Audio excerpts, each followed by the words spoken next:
Welcome back to We Got Goosebumps, a podcast dedicated to the landmark horror series for children, written by R.L. Stine back in the 90s. I'm your aloof camp counselor who doesn't care about your problems, and by problems, I mean your disappearing friends, Dylan. Yes, and I'm your pudgy friend who is deathly afraid of snakes. I am Travis. A little on the nose this episode. I know. I was so happy that little Michael was in this book so that I could have a pal when it comes to being afraid of snakes. Poor guy got bit. I can at least say I've never been bit. If there was going to be a tall, gangly sociopath as a camp counselor, that would be me. Yes, lolling through the campgrounds, annoyed that these children I'm being paid to monitor keep asking me questions. I think I'm going to just put this out here. Larry enjoyed his job a little too much.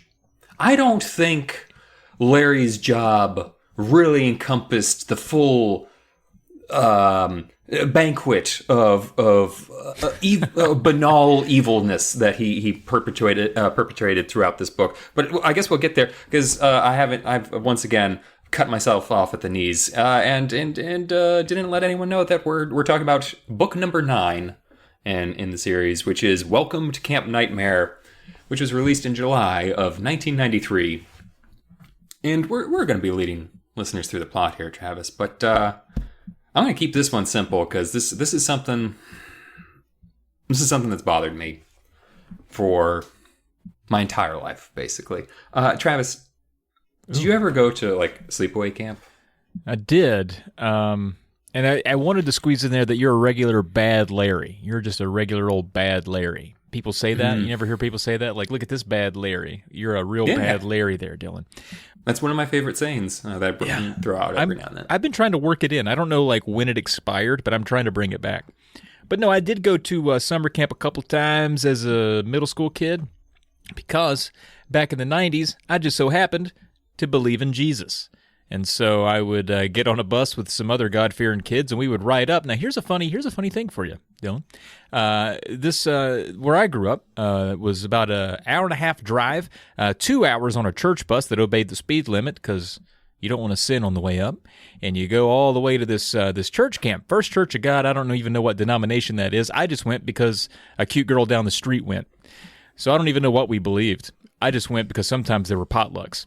And they said there's a summer camp, and my mom and dad were like, that'd be great to get you out of here for a week at a time, and you go up there. And I was like, all right, so we did that. We went up there, and hour and a half away up the road, and wouldn't you know it, Dylan, some 30 years later, I bought a house right across the street from that very camp that I went to those many, many years ago. And it's just this church camp up on a hill. There's cabins, there's a pool, there's a big dining hall. I mean, when I was reading this book, I kind of used that camp right across the street from me now as sort of my my landmarks for what I was envisioning as I read the book. So I did go to camp, and nothing spooky happened really. Just maybe a couple visions of the Lord. But other than that, that's not spooky, my friend. That's the intent of those camps. I suppose. Praise be Jesus. But the bone I have to pick with my parents after my life. I'm glad you had that experience as a child because I did not. Aw. I did not have. Is it because you were a bad Larry? No, I don't think I was a bad Larry at all. I don't think I was a bad child at all. I think maybe it was more amount of money or something like that. Blah blah blah. Whatever. It's just the BS excuses, and we didn't belong to any fancy churches that had camps up in the hills. Which, to be fair, any church I guess in your neck of the woods would actually be already in the hills. In there already. Yep. Yeah. Although where I lived, we were a little more urban. Down in Durham. So no, I went to like day camp for one summer, which it's kind of like going to school outside, that kind of thing. That just seems like a fancy way to say you were in a poor school. Yeah, they're trying to teach it. Oh, look, my Southern's coming out now. Usually it's my horrible Boston, but now it's my Southern's coming out. But They tried to teach us stuff like, we'll teach you how to make a fire, and it's just like, don't forget you need to get your Swiss Army knife. And yeah, I don't think I learned how to make fire with anything but like matches and things. Right. I still want to know how to make a fire with nothing but some sticks and some can do. But unfortunately, I did not learn how to do that. I did take some improv classes. No kidding, really? Yeah, we did some improv sessions, so learn how to make fires and also learn how to think on your feet a little bit. Man, I actually, you know what? I do. This conversation has reminded me of, I guess it's a funny story, but it's kind of a weird story from my summer camp that I went to those many years ago.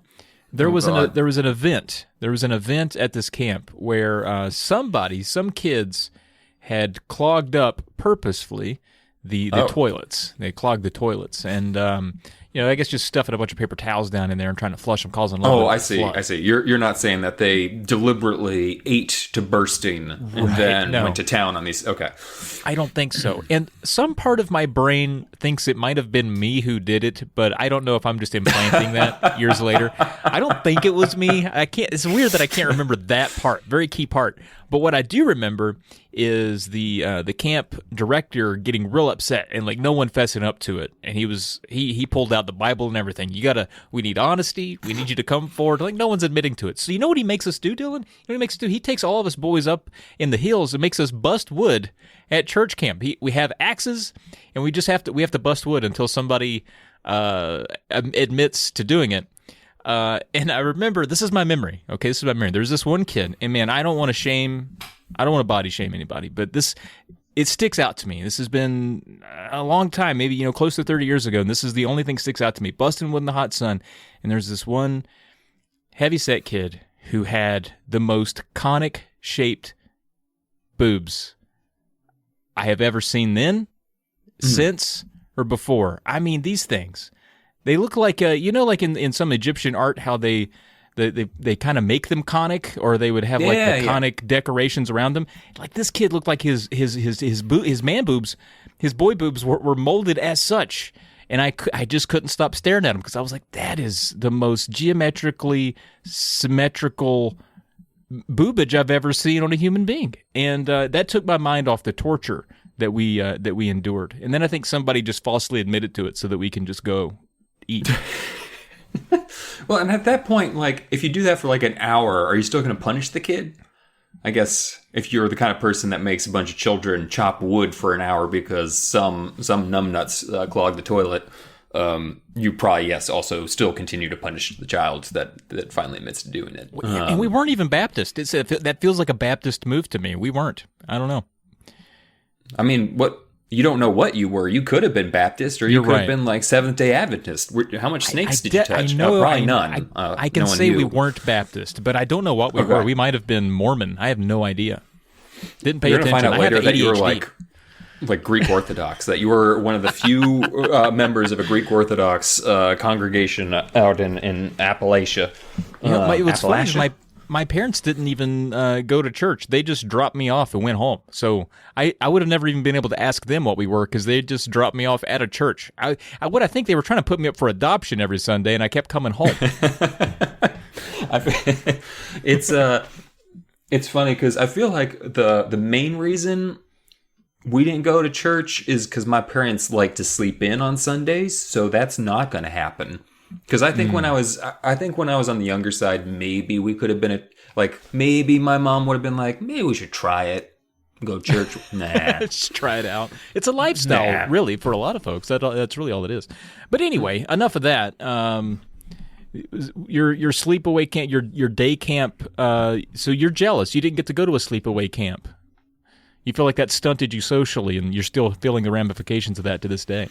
I did get to watch Salute Your Shorts on Nickelodeon, so that kind of gave me the same, like I could pretend like when I was visiting my grandmother in the summer and had access to cable TV and was watching Salute Your Shorts, that I was also going to camp with Donkey Lips and the rest.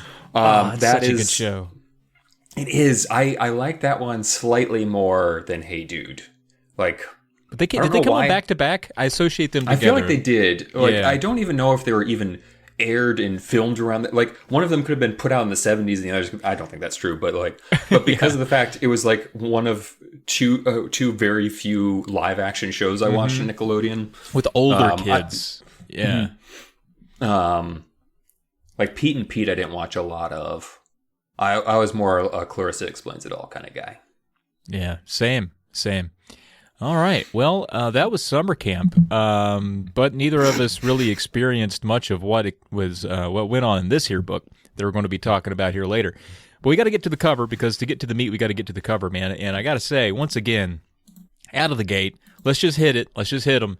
The UK cover is terrible. Wait. Let's talk about the original cover first. Let's not start with. You don't want to start with the original? I thought, I don't know. I thought maybe we would start low and build up. I don't know. You're right. You know what? No. Let's. We're already in the muck. Let's dig ourselves out of it now. It's horrible. The UK cover is the worst thing I've ever seen. Again, this week. Those kids look like they're having a good time at a water park. And you and I, we know the book. We know that those are not the right kids for this scenario. No, they've gone out of their way to put the wrong kids in the water. That with putting the silver sunglasses on one of the kids, indicating he's clearly Colin or Jay. And the bandana, I think, is also a key. But yeah, and what's the purple stuff on their faces? Like, at no point did they get. It looks like. Okay, so this was what I was thinking. They're trying to get across with the cover, that like they've been taken over by something. Maybe this weird pink bubblegum jelly that's on every cover, and they're trying to pull what's-his-face into the water. That's the scene. That does not happen in the book, but that's the scene we're getting out of this. See, I thought the purple was just like bad shadowing, but also... Oh, you're right. That's the water drops. They do have corresponding water drops. Yeah. Which is a sign of bad art when you're confused by what the shadows are doing. But the shadows should not be pink. They shouldn't be pink. One of the kids shouldn't just look like John Lennon, and the other one looks like Corey Haim, and it's confusing. It's very confusing. Or he looks kind of like Devon Sawa and Corey Haim together. Or I was going to go Christian Slater, actually. Like Heather's era Christian Slater with Corey Haim. And then we've got a time appropriate, I guess. A little closer to kind of. Yeah, but as we know in the book, and I mean, assuming everyone reads these before we get to tell them about them, those are the wrong kids. They're showing some what would be Jay and Colin visually, but Chris and Tommy be Billy and Larry. No, it should be Billy and Larry who got into the water, technically. So it should be our protagonist and me floating around. Right. Yeah, well, you're right. Yeah, I wasn't even thinking of it that way. I was thinking it would be maybe more appropriately Chris and Tommy if they had fallen out of their canoe further down. But that's another thing about this book. I mean, we haven't opened it up yet, but the names in this one are pretty much all of R.L. Stein's Moose Lodge pals. We got Frank's, we got Larry's, Billy's, Tommy's. There's a whole litany of every guy your dad knew by name. I think the problem is he had so many more names. It was kind of like the first book problem again, where it's like, oh God, I have to do first and last names for all these children because of the gravestone thing. And there's like 10 of them. Although at that point he was able to have like the main character. She was like, and there was Georgia and Billy, and then a bunch of other kids. But in this case, he had to give them all names because he had to keep being like, where did Colin go? Yeah. Every person he had to ask about had to have a name. So he had to dig deep, I think, on this one. Oh, and this is book number 8 too. He's already gone through so many children's names. Yeah, it's technically book 9 if you're keeping count at home. Yeah.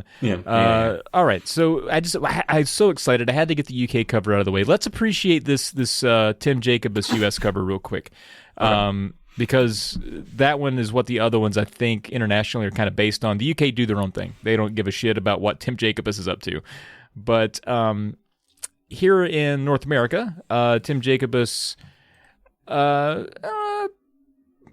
I like the ambiance of it. It's a tent out in the scraggly woods. There's a light emitting from inside the tent, which I don't know was a thing that was ever mentioned. It looks like you know how in the Quentin Tarantino movies the briefcase always glows. It's like it's kind of a Tarantino nod. No, they've got an electric lamp in there. Kids got lamps in there. I guess so. Listen. Yeah.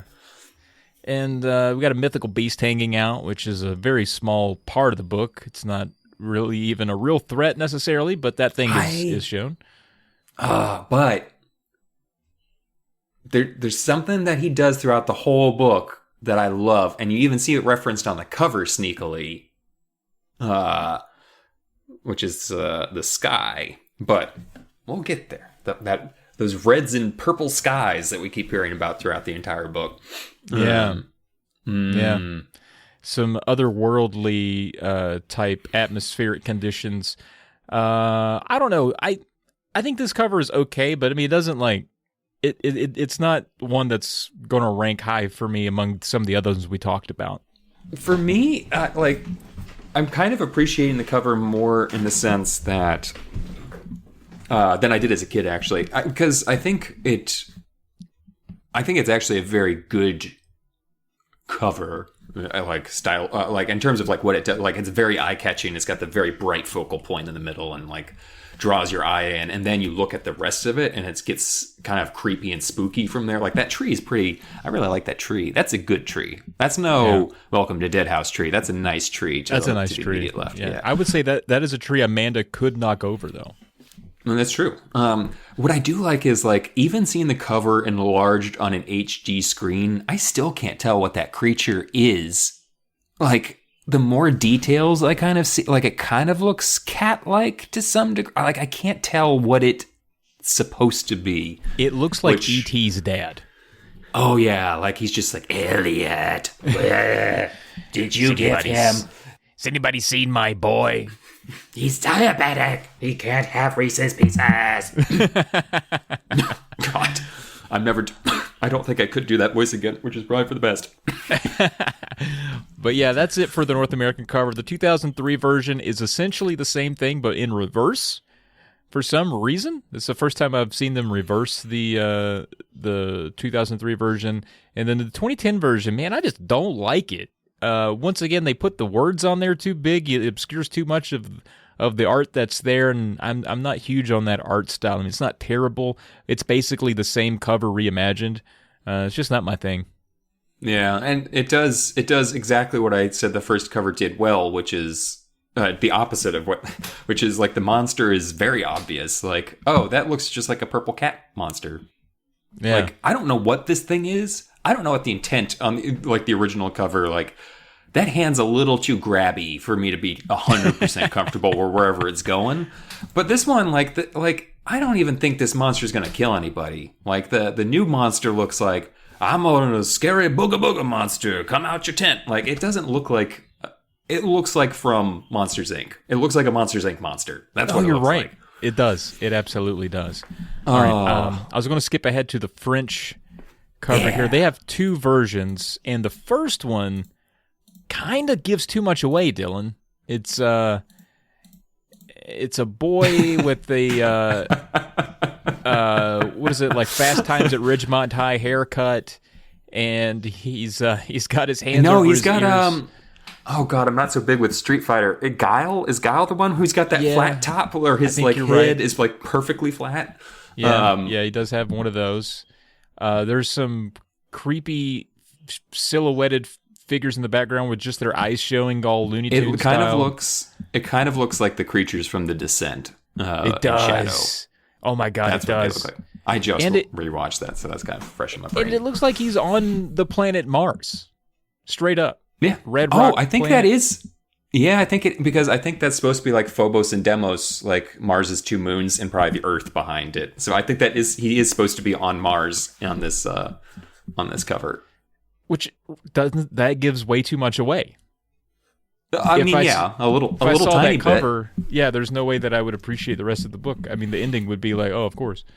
And then they have a second version, which is like the US version. Just they still telegraphed the ending by putting 5 goddamn moons in the sky, which we didn't need. Well, that could at least be like maybe those are flashlights or something. Like you don't know what's going on in this picture. True. Maybe it's a bunch of torch. This does feel like, I don't know why they had two different covers. Like maybe the first one doesn't look scary. Like the guy in the front of the cover doesn't look frightened by his situation. He looks kind of like, Sacre bleu, I'm in trouble now. Like he's almost got like just like he has the most oops, I did it again kind of thing. Like Home Alone. Yeah. I can't think of the word. It is just the most like sitcom level expression of like, oops, like what are we going to do about this one, Georgie? Like and then the next one looks like murder is about to happen. That actually looks so this looks more like an EC horror cover from like the 50s, and the people are about to die. This monster is definitely about to kill everyone in those tents. That's a good monster, yeah. And the Dutch once again bring it at home with hardcore Babysitter Club cover, except I think they had just watched like a Japanese Power Rangers episode, and they put like a gnarly bug type creature reaching over the tent that a girl is in, which is interesting. At least I see that as a girl, and a boy also in the tent, which is not something that never happened. It's strange. The girl is also clearly wearing like a night dress. Like she's not dressed for camping. Like even through the tent, you can tell she's wearing like a long billowy. Like it's very weird. It's like it's holding out its hand to say like, hey, any of the things that I thought were funny before the podcast. Take my hand. Like it just this weird. It's weird. It's a weird tone. Like it's almost like the emotional level on all of the Dutch covers have been so underplayed for what's happening in the scene. Like with Aunt Catherine holding the giant beef and the two people on the steps looking like, oh my goodness, that is a bloody butcher's knife. And this situation, like, oh, that is definitely a 10-foot tall insect man holding its hand out to me. That's concerning. I did not expect this. Maybe we don't have enough snacks for 3. Like that's the expression on his face. Like I don't know if I brought the 3rd sleeping bag. That's the level of concern. Yeah, like you're right. It looks know. like misadventure. Did we bring the spare tent? Yeah. Oh man. And then we have to talk about Korea. They always bring it. You and I decided a little bit before recording we do want to do some extra content, some video content where we at least, go through maybe all the covers, but definitely the Korean covers because they just bring it. And I don't really even know what's going on in this Korean cover. I see there's kind of a shadow in the background of a beast. You can see his teeth exposed. There's a kind of a wicked sky, some trees in the background, but up front, it looks like a kid wearing a space helmet running in the dark, but this face will haunt my nightmares. You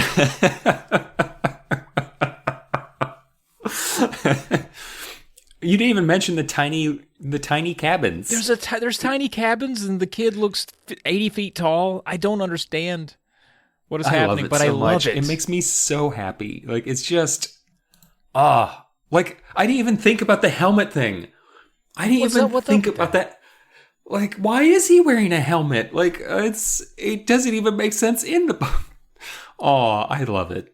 I don't even know if a helmet is worn in the whole book. If I had to go back and read it, I don't think I could find one helmet in the whole thing. There's one time that someone wears something over something, but that's in like chapter 2 of the book. Well, anyway, that child does not look happy. That child looks messed up. And again, we encourage everyone, we put the links to these in the description. Be sure to go and check out your international gallery of covers because a lot of fun in there. You're going to love the Korean covers for sure. All right. So that's it for Cover Talk, Dylan. I think it's time to hit the plot and hit it pretty hard. I think we're ready for that. Yeah. Remind me to tell you about what the Dutch do to this story. So we'll get to the Dutch and how they've ruined the lives of many children with what they've done to these books. As a reminder, in Monster Blood, they killed the 2 bullies in the Dutch version. That's right. The Dutch don't mess around. Never have. R.L. Stein's like, I have a no-kill policy in my book. The Dutch are like, we have an all-kill policy, so we're going to have to meet in the middle. Somebody has to die if we're going to put this in the horror section, bud. You don't know the true meaning of terror. I was like, all right, they're children's books. So I'm going to have to rely on your experience to let me know if this is an accurate representation of summer camp, because again, I don't know what it's like. I just had Salute Your Shorts, which apparently meant that kids could go to summer camp for, it felt like years, and always had fun. And the camp counselors were people that you could just absolutely just drive into the ground with their incompetency. It was amazing. But anyway, let's talk about Camp Nightmare. Let's do it. So it starts off as all great stories do, on a bus, riding out of the middle of nowhere to camp. 18 boys, 4 girls. I wondered about this gender discrepancy at first, because it's like 4 girls does not sound like a camp experience. That sounds like we don't know what's going to happen to these 4 girls, and these 18 boys are going to camp. Like, that seems a little... But then I realized there was multiple busloads of children. Sure. It wasn't just this one bus. But the boys know they're going to Camp Nightmoon. The girls are going to a different camp because, God forbid, 12-year-olds intermingle. Can't have it. I don't know what would happen. But we've got our protagonist, Billy, he's an interesting character. He doesn't act like a typical Goosebumps character, and I'm going to point out numerous times where he doesn't, but it all makes sense at the end, so we're okay with that. But he's chilling with Mike, who's a quiet kid. He's a little chubby, not too chubby. He has conic-shaped nipples, perfect coned. I don't like that you're picturing those, like adding that to this character. I do like the bulldog description. Anytime you describe someone as a bulldog, I know immediately what you're saying. But it makes me feel a little bad when you say a child looks like that. But it's also like, I get it. And then they got the 2 other boys who are going to be our bunkmates, basically. So that's why we're going to know them now. But we got Jay and Colin. Colin, he's basically like Blink. Got the bandana, like super chill, laid back, doesn't want to cause any waves. Got his silver sunglasses they never takes off. That's less like Blink. But the silver sunglasses thing was a little weird. Although as a kid, I wore sunglasses all the time for no reason, just because I was like, sunglasses are cool. It's like, not those, and not now. Like, take those off. Like, it's a cool look. I mean, look at John Lennon on the cover of that UK book. I mean, it's a good look. That's true. And then there's Jay, who's, he's the, how every friends group has like a bully? He's basically that. Like, he just likes to punch the shit out of Mike. Like, that comes up a couple of times where he's just like, but he's their friend, so it's okay. But he teases Colin, and everyone's But he's not like okay over the with top. that. Like, I was prepared for Jay to be a jerk when my first impression of him, but he rolls over pretty quickly. Maybe in the next chapter, so he doesn't end up being a problem. But I was anticipating a real jerk. He is a 12-year-old boy on a bus for God knows how long. So the fact that he hasn't actually committed a crime at this point is actually a good sign. The fact that he's just doing some light teasing is, oh my God, I don't know how people stood me when I was that age in a small enclosed space, because I was just like a ricocheting ping pong ball just off of everything. And then we've got Billy, whose self-description is like, I'm kind of a worrier. I'm a little bit nervous. It's like, oh, we've got an Evan situation here. We got a why I'm afraid of bees kind of situation here, where it's just, all right, is he going to be too much of a worrier? Is he going to be like a little annoying about it? That's fine. Everyone's being obnoxious, causing a ruckus on the bus, as you do when you've been on the bus for hours and hours and hours. And what's nice, though, you get this feeling that Billy's like, he's joining in. He's like, oh yeah, it's okay that it's gross. He's not uptight about it. He's just a bit of a warrior, but he'll jump in with the fun if the whole gang's having fun too. So don't worry about it. That's me, man. That's me. I'm the real Billy. You're the real. You're not Mike. No, we don't want to be Mike after how Mike leaves. I am afraid of snakes, but that's where it stops for me. Mike's 100% dead. Like, they didn't fake those snake bites. How did they? Anyway, we'll get to it. I'm getting ahead of myself. But they're all horsing around, being a bunch of wiseacres in the back. 18 boys, again, between the ages of 10 and 12, and they're Corporean children. So of course they're obviously even more like, because of the tentacle. Oh, I'm sorry, we haven't reached the end of the book yet. Spoilers. But then The bus stops, as buses do. Oh, and this is also from the first person's perspective. So this is all from Billy's point of view. Probably should have mentioned that at the top. Yeah. As I slid back in the seat, my heart still pounding, the bus driver stood up and turned to us, leaning heavily into the aisle. Several loud gasps filled the bus as we saw the driver's face. His head was enormous and pink, topped with a mop of wild, bright blue hair that stood straight up. He had long, pointed ears. His huge red eyeballs bulged out from their dark sockets, bouncing in front of his snout-like nose. Sharp white fangs drooped from his gaping mouth. A green liquid oozed from his heavy black lips. As we goggled in silent horror, the driver tilted back his monstrous head and uttered an animal roar. Bum, bum, bum. Oh my God, the bus driver's going to eat all them kids. Oh, he's wearing a rubber monster mask. That SOB. And he does one of those, it fools them every time. And meanwhile, the kids are covered in their own excrement because they thought they were about to be murdered. It's such good fun. But now that the bus driver's kind of been like, all right, everybody get off the bus. All right, that was just a gag, you guys. Gets everybody off the bus. And the kids are kind of confused about where the bus stopped because it kind of looks like a desert. They're like, this seems like a very desolate place to leave a bunch of kids. Why are we here? This doesn't look like a camp. And the bus driver starts unloading their bags from under the luggage thing of the bus. And even Mike's nervous about it. He's like, what's going on? When's the next bus going to come? Where's everybody going? And the bus driver is just like ignoring him completely. It's like, hey, little chubby kid that seems nervous, leave me alone. Won't answer any of his questions. Billy's getting a little confused too. He's like, all right, so seriously though, why are we just at this weird platform in the middle of nowhere? Why were we left here by this strange bus driver who won't talk to anybody and try to scare a bunch of kids? So he goes and he sees the 4 girls and wants to go chat them up. And I don't blame him. I think it's a good move. And he goes over to them and they're like, yeah, we're actually going to camp at Nightmoon as well. And Billy's like, oh gosh dang, I didn't know that they let girls in that thing. They're like, oh yeah, well, it's the same camp. It's just a girls' camp. It's just going to be across the river. And he's like, oh, cool. That well, okay, great. So he's like, well, I'm going to go ask the bus driver if someone's going to come get us because we haven't gotten any information. We're just a bunch of 12-year-olds stranded out here with our luggage in the middle of the desert.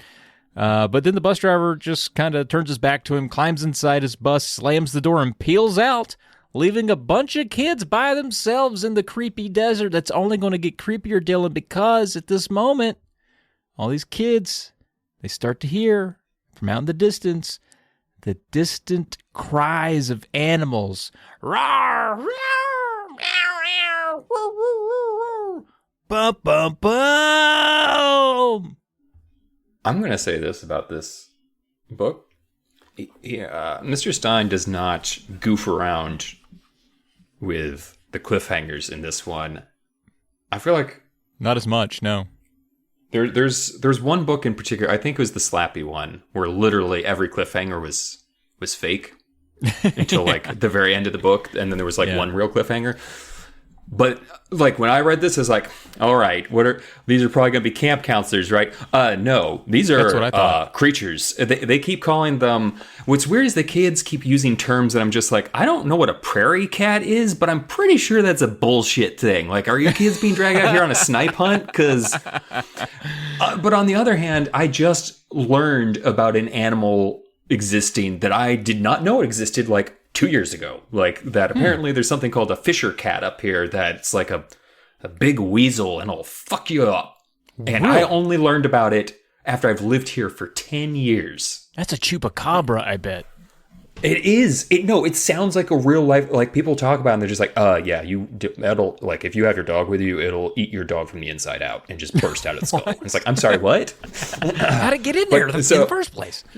So there might be prairie cats is what I'm saying, because I just learned about fisher cats. So these are some bad hombres, though. The animal cries grew louder as the creatures drew near. I could see dozens of them. They scurried towards us over the flat ground as if being blown by the wind. Help! Somebody help us! I heard Mike scream. Next to me, Jay still had 2 of the red pebbles from his stone-throwing competition in his hand. Pick up rocks! He was shouting frantically. Maybe we can scare them away! The creatures stopped a few yards from the concrete platform and raised themselves up menacingly on their hind feet. Huddled between Mike and Jay, I could see them clearly now. There were wolves or wildcats of some sort. Standing upright, they were nearly 3 feet tall. They had slender, almost scrawny bodies covered with spotty red-brown fur.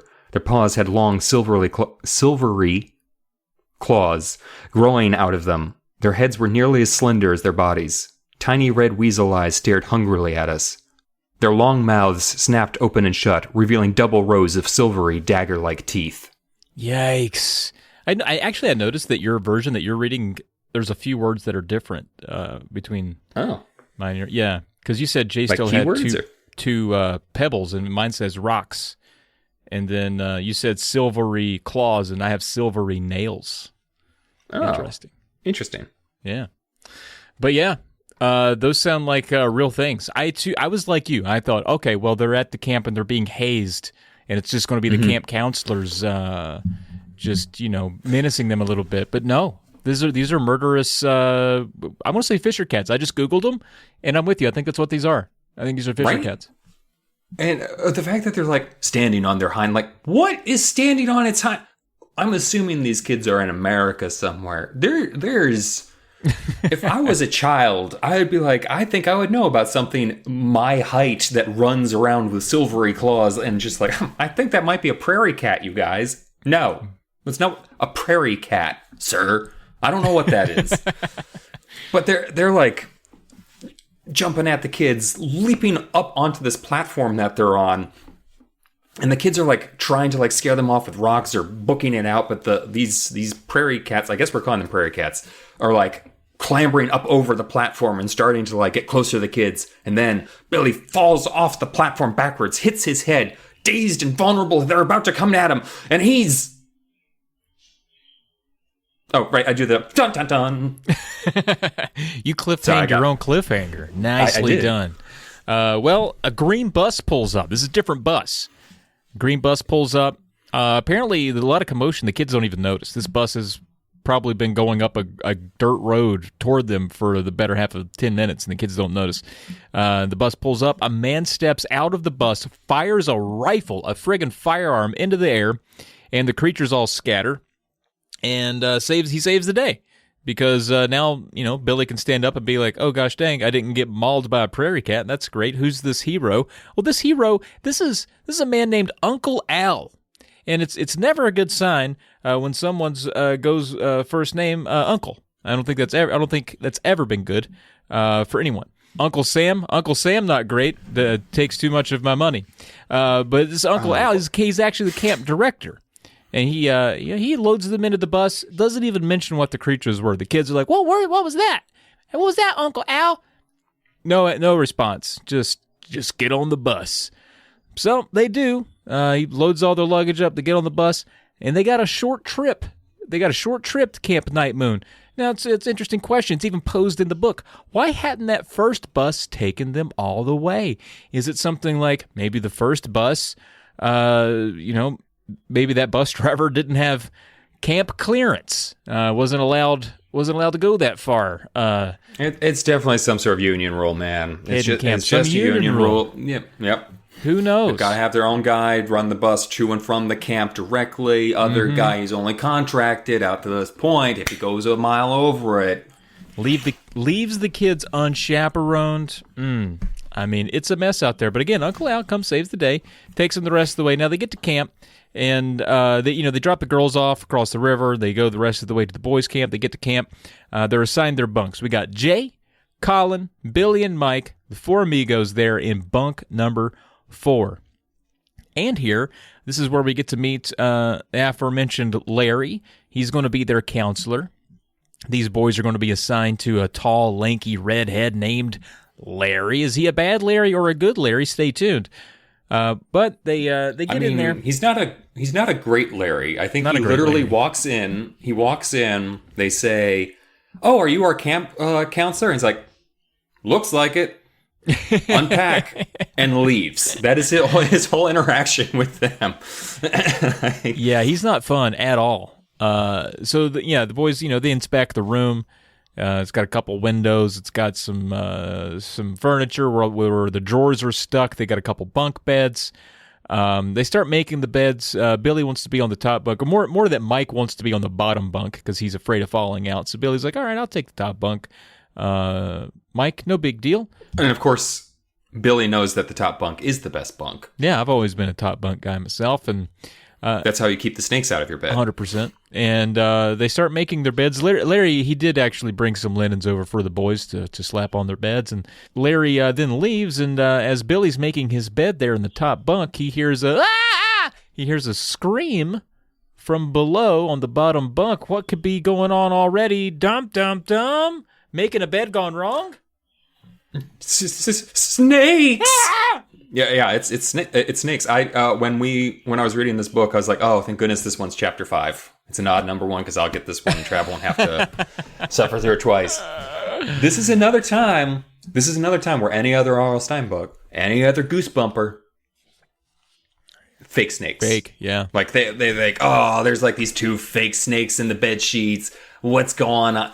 Who's Jay? Did you do this, Jay? Colin, this seems like a and then they start moving and hissing, and they're like, okay, let's get out of here. So they're starting to look angry, as snakes do when they've been tossed into a dirty, filthy bunk filled with boys. Or they were already there. I mean, they could have just been there, right? Yeah, but we find out later that there's kind of like a constant rotation of children. So like, you know, when like Tommy and whatever the other one's name is, it doesn't matter. It's like probably when like when I watched Platoon and all those people came into Nam at first, and the old soldiers were like, nah, we don't want to learn your names because you'll be dead by then tomorrow, so we'll wait until then. This is like this. Camp Nightmoon is a lot like that. We're like, it's just, you got the snake bunk. Just like Nam. I don't want to know your name. Yeah. Just like Nam, yeah. Mike is like, I'm going to go get Larry because Larry clearly cares about our well-being. He has a duty of care to his charges. I'm going to go get him. Jay is like, you know what's funny? You on that bed, and gives Mike a shove towards the pit of vipers. God, basically, what a bastard! I feel like at that moment you were just like, someone needs to just snap his neck, just turn his head around until he's gone. Like, you would not approve of Jay, dude. If someone did that to me, whether I got bit or not, even if they were fake snakes, I would murder them. Like it's. Not cool, Jay. Very not cool. Honestly, the scariest thing in a Goosebumps book to date, to me, I have a very special bias toward that specific kind of scare, but I don't like snakes. And the idea of being forced into a bed of 2 of them, already angry, fucking... And it's not even like... Nothing bad comes of this. You know, this isn't a situation where he's just like, almost got me. Nope, falls straight onto the bed with the 2 snakes, gets bit straight away. Yeah, like, it is the worst case scenario. Like, just, we should watch this episode because I bet there's just a lengthy scene of a 10-year-old waving a hand. Won't do it. With an unrealistic rubber snake attached to him. Like, Jay seems to have a conscience, which is a step above some of the more recent characters we've dealt with. Sorry. And yeah. Mike books it to find a nurse. And Billy's like, we need to get these snakes out of here because now they're blood hungry too, on top of being pissed. So we need to get them out of here. Blood hungry is a thing, by the way. Do snakes get it though? Or snakes blood hungry? They get a taste. They want. Oh yeah. Yeah. Oh yeah. Well, it's not even if they get a taste. It's if they know blood is around. So yeah, if they're a smarter snake, they're like, oh, that's an animal, so that's got blood. So now I'm blood hungry. Oh, I see. But these are dumber snakes. They don't know people are filled with blood. But now they're blood hungry, so they know. But comes up with a decent plan, I guess, where they're instead of like grabbing the snakes behind the head, which is the riskier version, they take the sheets and bundle up the snakes and carry them out and chuck them into the woods. And well, Colin doesn't go. Colin, as much as Billy says that he's kind of a warrior, Colin is a coward, and it's just like, nope, not doing it. Jay and Billy remove the snakes from the premises in a safe manner for everybody involved. And after snakes are sorted, Jay and Colin are like, good job, buddy. Taking care of that snake. You're wicked smart. Then Larry comes back, their counselor, the person in charge of them again. I just want to point this out. And Billy and the others are like, Mike got bit by snakes that were in his bed. And he's like, huh. All right. Yeah, he does not care. Yeah, and then he does say it. He says, "Where's the chubby one?" Basically, he's like, "Where's Like, that was Mike. That's the guy we're telling you about. Yeah. Oh, like Larry has to put two and two together. You said one of them got injured and one's missing. Gotcha. We're on the same page. And so he's like, where did he go? Like, he got bit by a snake. Where did he go? He's in the woods. Silly Billy. And Billy's like, he went to go to the nurse. And Larry's like, what nurse? Dun, dun, dun. Yeah. I love this cliffhanger so much. This is my favorite cliffhanger in any book because of how it's just how it ends. Yeah. The immediate resolution is Mike returns with just a snake-bitten hand and no nurse. And he's like, hey, guys, there's no nurse. Yes. They're like, oh, yeah, we heard. Because this is another thing. This is another thing that's just like, oh, this is 100% Larry's fucking with them. Because how could there be no nurse at this camp? Like, I was completely on board for this to be another fake cliffhanger where Mike comes back and he's all bandaged and he's like, that nurse sucked, or something like that. Right. But the fact that he comes back, like, blood still pouring out of the wound, like, there's no nurse! And she's like, that's not a cliffhanger! Ah! Like, and his hand's all swollen. They're in trouble. Ah, it's so good. This was the first moment where it's like, they're in actual danger. This isn't like pretend stuff. Like, he's blood's pouring out of him. Like, there's a camp with no nurse and children? The liability. Oh, like, man, that's can you immediately imagine? what I was thinking. It's just like, Can you imagine? Oh, well, at least they have a first aid kit on hand, and Larry bandages him a little bit with this first aid kit. Doesn't do a whole lot for Mike. That's how it works. But he put something on there. And even, Larry kind of comes around a little bit. He gets a pat on the back, or he gives a pat on the back to Billy, and after he's like, how'd you guys get the snakes out of here? And they tell him, he's like, yeah, Billy had a great idea to just kind of sack them up in the linens and drag them out and fling them into the woods. And he's like, oh, that's brave, man. Kind of gives him a pat on the back. Billy feels pretty proud. Knowing what we know about the end of the book, do you think Larry still would have been like brave if he like, all right, we got these fucking 2x4s. Let's bring some like town. Like let's just bring it to town. Like, just beat the shit out of the snakes and kill them that way. Like, would he still be like, that's pretty brave, buddy? Like the inside of the cabin looks like some sort of horrifying snake massacre scene. He's like, good job, Billy. I knew you had it in you. Literally looks like the first Friday the 13th. Friday the 13th. Yeah. Oh. It's either that or this was all part of the plan. I don't know. But Billy, after he gets called brave, Billy's like, yeah, well, I must get it from my mom and dad. Their parents are scientists and explorers. They go off adventuring for months at a time. So, they're pretty brave. And maybe that's... So not a good grasp of genetics, then, yeah. is what we're finding out here. Right. Like, that's not how jobs work. No, I'm basically destined. My DNA, I'm part scientist and part explorer, and I'm also Caucasian. But... Well, then, yeah, your life is made, little Billy. I didn't highlight all of these, but anytime that Billy eats, it's the worst food imaginable. But the first dinner was just burnt hot dogs. And I think later they have cold pizza that sticks to the roof of his mouth and like some other stuff that's just awful. Like all the food's terrible. But it was during this dinner. So after all these things, they kind of congregate with the rest of the camp. They're eating dinner. Uncle Al now with the whole camp in front of him, he's going over the rules. There's 4 big rules for these kids, all right? Bedtime is at 9, non-negotiable. You got to be in bed at 9 p.m. That seems reasonable for camp. No, that's an hour later than my bedtime was at that age, I feel like. I think my bedtime was 8-ish. Huh. So Nice. yeah, 9 is reasonable to me. Seems reasonable, yeah. Number 2, no going across the river to the girls, okay? Well, none of that. Girls are over there doing their thing. We're doing our thing. Don't even think about crossing that river. And don't go out after 9 anyway because there's bears. And the bears will kill and maul and eat you. And then Billy, the brave one here, he's probably still steaming off that high of getting rid of those snakes all smart like. He raises his hand and says, has there been any bear attacks here before? And Uncle Al says, 2 last summer, wasn't pretty. So right there, we got our answer. Bears, and they're around, and it's bad news. Number 3, there's a forbidden bunk, which is technically just a cabin that has bunks in it. I don't know why they call a building the bunk. That always confused me a little bit. But the forbidden bunk is a special cabin that is forbidden. You don't go near it. We don't talk about it. Don't even think about it. Okay? Forbidden bunk. And I know me saying not to go there is enticing you youngins to go there. I'm telling you, though, don't do it. And then number 4, write your parents every day. Write them a letter every day. So you and I are both, I don't want to say fans of true crime because that sounds like I've got a stash of snuff films in my closet. I mean, I do, but that's not why. It doesn't matter. We're interested in abnormal psychology. Yes.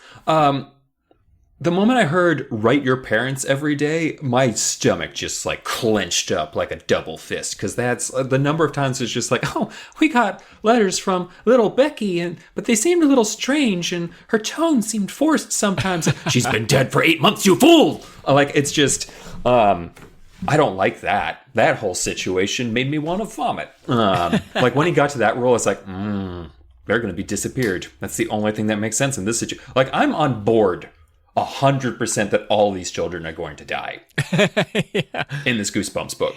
I would agree with you. When I saw write your parents every day, I was like, every day? Like, write them before they reply to you? And specifically say how much you enjoy camp and how much you love it here and how much you don't want to go home. And they don't need to pick you up at the end of summer. What? Yeah. What was that last part? What was that last part? So after the rules turn to Mike, he's still over there with a big old swollen snake-bitten hand. That's going to need some attention. So they go to find Larry, but Larry disappeared again. I don't know where Larry keeps going, but Larry just he's not in the mess hall anymore. Can't find him. Larry's gone. So they're like, all right, well, let's head on back to the bunk then. And on their way to the bunk, they hear howling. Now, this might be a little bit different than the howling that we heard back at the bus platform. Now, this howling sounds almost human, and it's coming from the direction of, that forbidden bunk. What's that? Dum, dum, down. Chapter 7. Again, nothing good's coming. Like, it's not like Chapter 7 starts and we find out, like, there's nothing. No. We still don't know what's going on at the forbidden bunk. Mm-mm. And also, their caretaker is also not there. Ever. So Mike is bleeding like pus and discharge just running down. Baby like, snakes are coming out of it because somehow his hand got impregnated with snakes. God. Yeah. Yes, that's how snakes work, actually. Scientists just discovered that there's species of snakes that live in Western Virginia that if they bite you, lay their eggs into your skin. So I hate you. Hate. That's not even possible. Well, actually, let me think about it. So it's disgusting. I feel like they're making jokes. I hope they don't have to cut it off when we get home. And it's like, no. I don't think Mike would actually find that joke amusing. But they're trying to wind down a little bit because Larry's not there. Mike's dying. And they just heard creepy howling from the forbidden bunk. So they might as well talk about the forbidden bunk. And they're just like, I wonder what's in there. It's probably real spooky up in there. And Jay, of course, is like, we need to go check it out. Let's go over there right now. And everyone is basically like, it's like the first day of camp, man.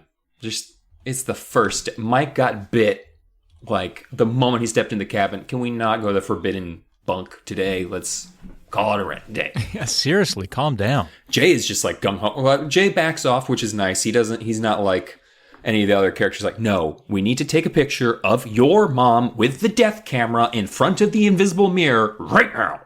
And Jay's like, nah, that's fine. Let's go to bed. I agree. Like, cool. But again, as they're trying to sleep, howls and screams throughout the night, which is just, I don't know if they're so from, like, there's some from some city and so far away from nature that they literally believe anything could happen out in the wild. It's just like, oh yeah, Mom said that the cicadas scream like real human women out here. It's terrifying. Like, those are just cicadas, though. But just imagine the kids being like, I think that's rabbits having sex. That's what rabbits sound like. That's a big rabbit. I think that's a screech owl. Stop killing me now! Yeah, that's a screech owl. Or a prairie cat. I love how it's like they don't recognize these screams. It's like, oh, I'm glad it's not like their loved ones out there. But Larry finally walks in after the sounds of a butchery happening. Like the inhabitants of Cabin 3 are now scattered to the four winds. And by that I mean a leg there, an arm there. But Larry's like, listen, probably covered in blood too, right? Like he walks in covered in blood, holding a shotgun, and he's just like, listen to what Uncle Al said. I know he's not your uncle, but he likes it when you call him uncle. Also, there's a beast. And this is where I kind of like felt like, really? This is what we're calling the beast? Its name is Saber. Yeah. Like you imagine something cat-like. Yeah. 80s villain. Yeah, it's not Saber? Like maybe like Saber-toothed tiger or something like that. I did imagine like a guy in tights immediately. Like I didn't think of a monster. I was like, oh, that is just a comic book villain. Yeah, that's a flamboyant drummer from a metal band. I was thinking literally like a villain from a lesser Arnold Schwarzenegger movie in the 80s. Or like, no, maybe like Dolph Lundgren. Like it's Dolph Lundgren and there's a drug dealer and his name is Saber. And he wears a leather jacket, aviators, hair slicked back all the time. That is Saber to me. But apparently in this book, Saber is not a Colombian drug lord, but a red-eyed monster who eats a camper. No, that's technically like a Colombian drug lord. Yeah. Oh, but red-eyed monster who eats a camper every night. Bum, bum, bum. Oh, God. Why did Larry have to put that in our head? Well, managed to get to sleep. We set out the next day. We got some sports going down. We're going to be playing the age-old pastime. We've all played it. We all love to play it. Scratch ball. Mm-hmm. What? Scratch ball. I kind of want to try it. Yeah, they were explaining it to me, and I don't really get it. I know you throw a ball in the air, but it's like a punt or something. I don't understand. Then you got to catch it. Something was going on. So they have to throw the ball up. So they have a batter's box. It sounds kind of like a mix of cricket and baseball, I guess. So like but there's no bat at all. It's just the batter holds the ball and throws it as high as they can. And then the fielders, if they can either catch it, tag them out, or I think tag a base. And I think those are 3 ways you can get someone out. So if they catch the ball that the batter has thrown up, then that counts as an out. That was what's confusing me. That should be called the thrower. Keep saying batter. Well, so what was smart is they make it sound like it's a variant of something. And so I'm going to give a little bit of a spoiler. I knew something about the twist ending, but I couldn't remember it 100%. So I kept trying to stick. So I was like, oh, this is like, maybe they're all like live in a dome or something. And so they don't throw with a bat because like they don't play games with a bat because then that ball could like hit something in a small enclosed. But if they're, well, not actually smash the dome, but like, if they're in a small enclosed colony or something like that, they probably don't want to hit things with a bat. But throwing something in the air is something they can control and has less force behind it. That's what I was thinking. Or they're in a place with low gravity, my friend. So if they have low gravity, they don't need to hit it with a bat. They could just whip it up in the air as high as they please and get some distance on it. Fair, yeah. And to remind anyone out there, as you're reading the book, you have no idea where you assume this is somewhere in Nebraska. But they're going to go play scratch ball. This game, this made up game, I guess. Maybe it's a real game. I have no idea. But Mike is too hurt. Mike is like, dude, seriously, my snake hand, it don't feel no good. I'm gonna sit under a tree and watch y'all. And they're like, cool, Mike, sorry about that. Again, I feel like you didn't identify with Larry as much as I did, apparently, because Mike comes up to him, goes up to Larry, and he's like, I don't think I can play scratch ball, and holds up his mangled infected, hand, oozing hand. And Larry pushes him away with the clipboard and says, go sit under that tree. Yeah, don't touch me with your pus-covered hand. You get over there. Like, he uses his clipboard to be like, get away from me. Get away. And then, even better, he places himself in Mike's role. So he's like this 17-year-old who's like, all right, kids, time to play some scratch ball. Yeah. And that's actually where it goes downhill, because turns out Colin, as cool as he is with those sunglasses, boy, does he suck at scratch ball. And he ends up arguing a lot with Larry, who I guess is also serving as a bit of the referee and playing, which doesn't really seem all too fair. May's like a player manager, like so he's managing the team and Colin's managing his team. And, Perhaps could be something along those lines, but something goes awry here. It says here, but then in the next inning, something strange happened that gave me a really bad feeling and made me stop and wonder just what was going on. Colin's team came to bat. Colin stepped up to the batter's square and prepared to toss the ball. Larry was playing the outfield. I was standing nearby, also in the field. Colin tossed the ball high, but not very far. Larry and I both came running in to get it. Larry got there first. He picked up the small, hard ball on the first bounce, drew back his arm, and then I saw his expression change. I saw his features tighten in anger. I saw his eyes narrow, his copper-colored eyebrows lower in concentration. With a loud grunt of effort, Larry heaved the ball as hard as he could. It struck Colin in the back of the head, making a loud crack sound as it hit. Colin's silver sunglasses went flying in the air. Colin stopped short and uttered a short, high-pitched cry. His arms flew up as if he'd been shot. Then his knees buckled. He collapsed in a heap, face down on the grass. He didn't move. The ball rolled away over the grass. I cried out in shock. Then I saw Larry's expression change again. His eyes opened wide in disbelief. His mouth dropped open in horror. "No!" he cried. "It slipped! I didn't mean to throw it at him!" I knew Larry was lying. I had seen the anger on his face before he threw the ball. I sank down to my knees on the ground as Larry went running toward Colin. I felt dizzy and upset and confused. I had this sick feeling in my stomach. "The ball slipped!" Larry was yelling. "It just slipped!" Liar, I thought. Liar, liar, liar. I forced myself up on my feet and hurried to join the circle of guys around Colin. When I got there, Larry was kneeling over Colin, raising Colin's head off the ground gently with both hands. Colin's eyes were wide open. He stared up at Larry groggily and uttered low moans. "Give him room," Larry was shouting. "Give him room." He gazed down at Colin. "The ball slipped. I'm real sorry. The ball slipped." Colin moaned. His eyes rolled around in his head. Larry pulled off Colin's red bandana and mopped Colin's forehead with it. Colin moaned again. His eyes closed. "Help me carry him to the lodge," Larry instructed two guys from the red team. "The rest of you guys get changed for your swim. The waterfront counselor will be waiting for you." I watched as Larry and the two guys hoisted Colin up and started to carry him toward the lodge. Larry gripped him under the shoulders. The two boys awkwardly took hold of his legs. The sick feeling in my stomach hadn't gone away. I kept picturing the intense expression of anger on Larry's face as he heaved the ball at the back of Colin's head. I knew it had been deliberate. Oh, man. And the best part of all this, Mike sees all this, sees Colin getting lugged away, and he's like, "I want to go with you guys. It sounds like he's going to go see medical attention. Boy, could I use some too. Oh, man, is this harm really dripping the pusks?"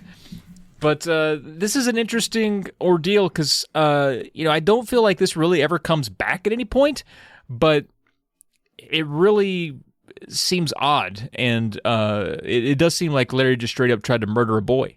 I'll say, I guess I can say this without completely spoiling the ending any more than we already have. I think this was another way to give Billy a reason to distrust the counselors, sure, and Uncle Al. It was one more thing to tighten the screws. I mean, him at the end. from R.L. Stein or from the camp, because I don't think the camp would have been like, "Larry, you need to sow some distrust. You need to bean Colin in the back of the head as hard as you can." So, so here's what I think. I think there's some chicanery going on. So keep in mind, we don't know. There's a lot we don't know about these people in this camp and their abilities. So Larry gets the ball first. Colin throws the ball, like I did that out of order. Colin throws the ball high, but not far. Like in the direction where Larry can get it. Larry gets to it easy. Does he throw that ball and hit Colin? Does he do a little switcheroo? Does he do what's known as a French drop, my friend, and swaps out the? I don't know. I'm thinking, but it seems like it could go either way, because it could just be like Larry's tired of this little shit who's arguing with him this whole game. It's like, listen, there's knowing the rules, and there's being bad at the game, and you're just bad at the game. Stop arguing. Hits him right in the back of the head. Well, That's how that chapter ends. Mike following Colin, hoping that he gets some of that first aid love too, as the poor kid gets shipped off. Dum dum dum. Chapter 9. So Jay and Billy are doing their daily letter writing. You know, I'm sure this letter's very exciting. Like, we nearly saw a child die. Twice, actually. This is day 2 of summer camp, This right? is rough. I'm not wrong. We're not far in. Yeah. Yeah, because it's later that afternoon. This is literally day 2 of summer camp for them. So Billy's like, listen, Jay, I think Larry hit Colin on purpose. He had that look in his eyes that made me think, hey, buddy, no good. But Jay, he's not buying. He's like, there's no way Larry hit Colin with a scratch ball. That would kill a man. They're about the size of a cat's eye marble and twice as dense as a diamond. That's what you need when you play scratch ball. Jesus, bullets. You need bullets. Basically bullets, yeah. The old version of the game, they shot each other, and that's how you tag someone out. So Colin returns with Larry, and Colin's a little goofy, which is a good sign when someone's had a traumatic head injury. That means you know where the damage was. It's like, oh, he can't count anymore, so it must be frontal lobe. So Billy's like, oh, great, I'm glad you were able to go to some sort of medical professional. And Colin's like, no, Uncle Al said it's okay, buddy. And I signed a piece of paper saying it's A-okay. He's like, so Uncle Al was your GP in this situation. He's like, yeah, it was Uncle Al. Ugh, but good. What's even more unsettling is Mike isn't there. Yeah. No, Mike went too. Mike didn't come back. That's usually a bad sign. And I love the fact that Larry doesn't so much as lie at all throughout this. And he's just like, well, I guess he does because he's like, I don't know. But he just ignores. He's like, where's Mike? And he's like, I don't know what Mike is. Whatever. But I feel like a lot of times, and that flummoxes Billy. Like, Billy has no way to deal with, like, no answer. It really is the most effective way to stop someone from asking more questions. Talking, yeah, basically, is by not responding. So at dinner, Billy gets some grape juice knocked into his lap, and I love the kids are all like, he purpled his pants. That was good. That's good. Yeah. A little bit of a food fight like breaks out, and no pants. one seemed to care. Yeah. They just let it happen. No. It's not even the first time. I think another food fight happens later in the book, too. It's just kind of like, this food tastes like garbage. Let's throw it at each other. But Billy books it back to his bunk because he doesn't want to be the kid who purpled his pants. It's too late. Everyone's going to know you as the kid who purpled his pants, Billy, at camp. And, like, we'll be 25 years old, probably, and someone's going, oh, man, Billy Purple Pants! And he's going like, oh, God. Billy Purple Pants. But he pops open his drawer, and it's empty, because he needs his not purple pants. And then it's like, oh, wait, this isn't my drawer, this is Mike's drawer, and why is Mike's stuff gone? Larry? He goes back to Larry, still wearing his purple pants because he's so freaked out about Mike, his best friend. His regular pants. And Larry, I don't even know if Larry says anything or he's just like, come on, stop. Every time he goes to talk to Larry in the dining room, you can tell Larry is off the clock because Larry's like, what are you doing?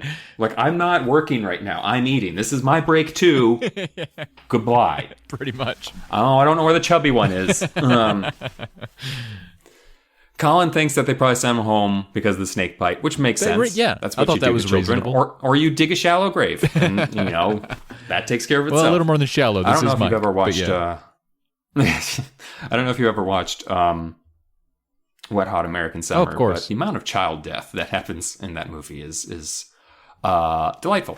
But tonight is tent night.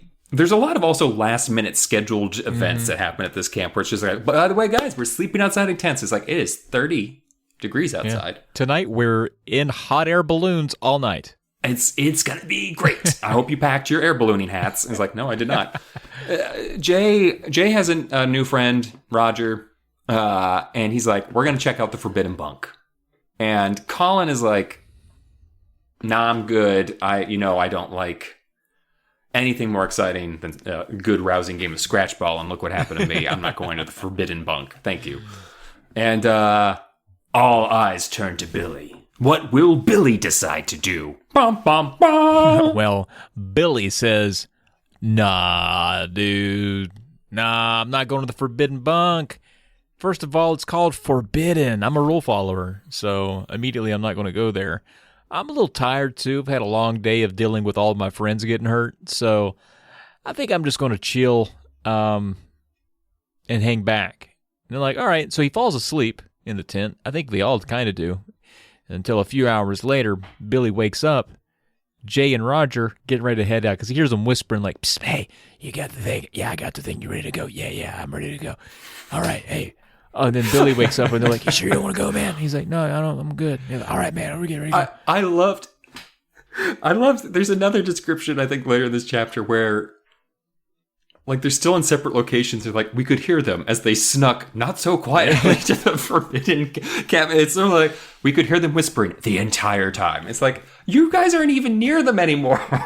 It's just funny because it's just, do you guys know how to sneak? It's like, okay, we're going to open the door to the forbidden cabin. Billy, you sure you don't want it? Okay, Billy. All right, get out the crowbar. Just jam it in. And just... Yeah, like SEAL Team 6. Right door, clear. The flashbang going off in the middle of the night. Pretty much, yeah, man. So Billy does hang back while Jay and Roger go to inspect this forbidden bunk, this forbidden cabin that you can really only envision as a silhouette, even in the daytime. It's so decrepit looking and in the shadows. And at this point, Billy and Colin, they're like already awake because Jay and Roger, again, not so quietly snuck out. They're like, hey, man, are you cold? Like, yeah. It's like, let's sneak back to our bunk where it's kind of warm. I'm like, yeah, that's a good idea. So they actually sneak out as well, but they end up going to their bunk. And remember, they can see, they have a little bit of a view of the forbidden bunk from their the window of their own bunk. And then I'm going to read a bit here that says, once they're in the bunk, he says, poking my head out the window, I could hear Jay and Roger giggling quietly out somewhere in the dark. The camp was so silent, so eerily silent. I could hear their whispers, their legs brushing through the tall grass. They'd better be quiet, Colin muttered, leaning against the window frame. They're making too much noise. They must be up to the hill by now, I whispered. I stuck my head out as far as I could, but I couldn't see them. Colin started to reply, but the first scream made him stop. It was a scream of horror that cut through the silent air. Oh, I cried and pulled my head in. Was that Jay or Roger? Colin asked, his voice trembling. The second scream was more terrifying than the first. Before it died down, I heard animal snarls, loud and angry like an eruption of thunder. Then I heard Jay's desperate plea, help us! Please, somebody help us! My heart thudding in my chest, I lurched to the cabin door and pulled it open. The hideous scream still ringing in my ears, I plunged out into the darkness, the dew-covered ground soaking my bare feet. Jay, where are you? I heard myself calling, but I didn't recognize my shrill, frightened voice. And then I saw a dark form running toward me, running bent over, arms outstretched. Jay? I cried. What is it? What happened? He ran up to me, still bent forward, his face twisted in horror, his eyes wide and unblinking. His bushy hair appeared to stand up straight. It got Roger, he moaned, his chest heaving as he struggled to straighten up. What did? I demanded. What was it? Colin asked, right behind me. I don't know, Jay stammered, shutting his eyes tight. It tore Roger to pieces. Jay uttered a loud sob. Then he opened his eyes and spun around in terror. Here it comes, he shrieked. Now it's coming after us. Dum, dum, dum. They managed to get, like, Jay in, but he, like, almost, like, dead faints at the door. Yeah. Like, it talks about him, like, his eyes rolling back into his head, and they, like, have to drag him into the cabin. He's, like, not looking good. They hear the howl of the saber again. They're doing the, it's Night of the Living Dead, get the door shut, right. Locked it. Jay's freaking out, like, don't let it get me, just trying to get away from this thing. Don't know where Roger is, don't know where Larry is, which probably might be for the best that you don't know where Larry is. God only knows what Larry would do in the situation, which is like, throw the chubby one at it. Oh, that one's gone. Throw a snake at it. I had 2 spare snakes where's my in snakes? here. Yeah. Where are my asps? Oh, great, you got rid of them. Thanks. So it's just a lot of panicking in this small room as Billy's trying to keep order, trying to keep control. But then Jay looks out the window and he's just lets out a blood-curdling scream. It's coming for us! And that it's coming straight through the window. Oh, no. Dun, dun, dun. Well, this is maybe one of our biggest duds in terms of cliffhangers that we'll experience. But it turns out, in that very short chapter, Jay had just been seeing things. I think he had a little bit of PTSD from whatever he had experienced there in that forbidden bunk. So Billy and Colin try to calm him down, like, "Hey, bud, hey, man, just you're just scared. You're seeing stuff. Just calm down, get a deep breath." And they manage to get him calmed down, and they all get in their bunks, and they somehow manage to fall asleep. Larry doesn't return that night, which might make sense. So Larry's probably out in his tent like he's supposed to be. But all the boys are back in the bunk. Somehow no one came when Jay was screaming at the top of his lungs. No one cared. They just let these boys in their bunk scream, "Please don't let it kill us. Please, God, help us. Don't let us die here." That they could probably clearly hear from the tent. But no one came to rescue them. So the next morning, they all go to breakfast, and they're like, "You know what? That thing you said about Roger last night, I'm just remembering that Roger never came back. But I wonder if he made it down for breakfast." So they go down to inspect breakfast, looking for Roger. No sign of him. Not a Roger 1 up in there. Oh, that's weird. They're getting a little panicked though, and Jay is getting real clingy. But I don't know about clingy, but like really like desperate. Like, "Come on, guys, where the fuck is Roger?" And they go find Larry, and they bombard him with questions. And he's eating breakfast, and like, a creature attacked Jay and Roger. And he's like, "What creature are you talking about?" Like, at the forbidden bunk. And he's like, "You're not supposed to go there. What are you talking about? Nothing. I didn't hear anything." And they try to tell him about, the creature and the attack. And there's another counselor there, and both of the counselors are like, "It was probably a bear, I guess, but I don't think anybody got attacked. We would have heard something. And guys, we didn't hear anything last night." And Billy's like, "We were screaming at the top of our lungs, dude. I don't know how you didn't hear all the commotion." And finally, Larry gives in. He's like, "All right, yeah, I'll ask Uncle Al about Roger. Wait until after breakfast. I'm sorry there's a missing kid, but I really got to eat breakfast. This is important. It's my favorite meal. I'm very tall and lanky. I need to add weight, or I'm not going to make the junior volleyball team this year. All right, so guys, give me a break here." That's true.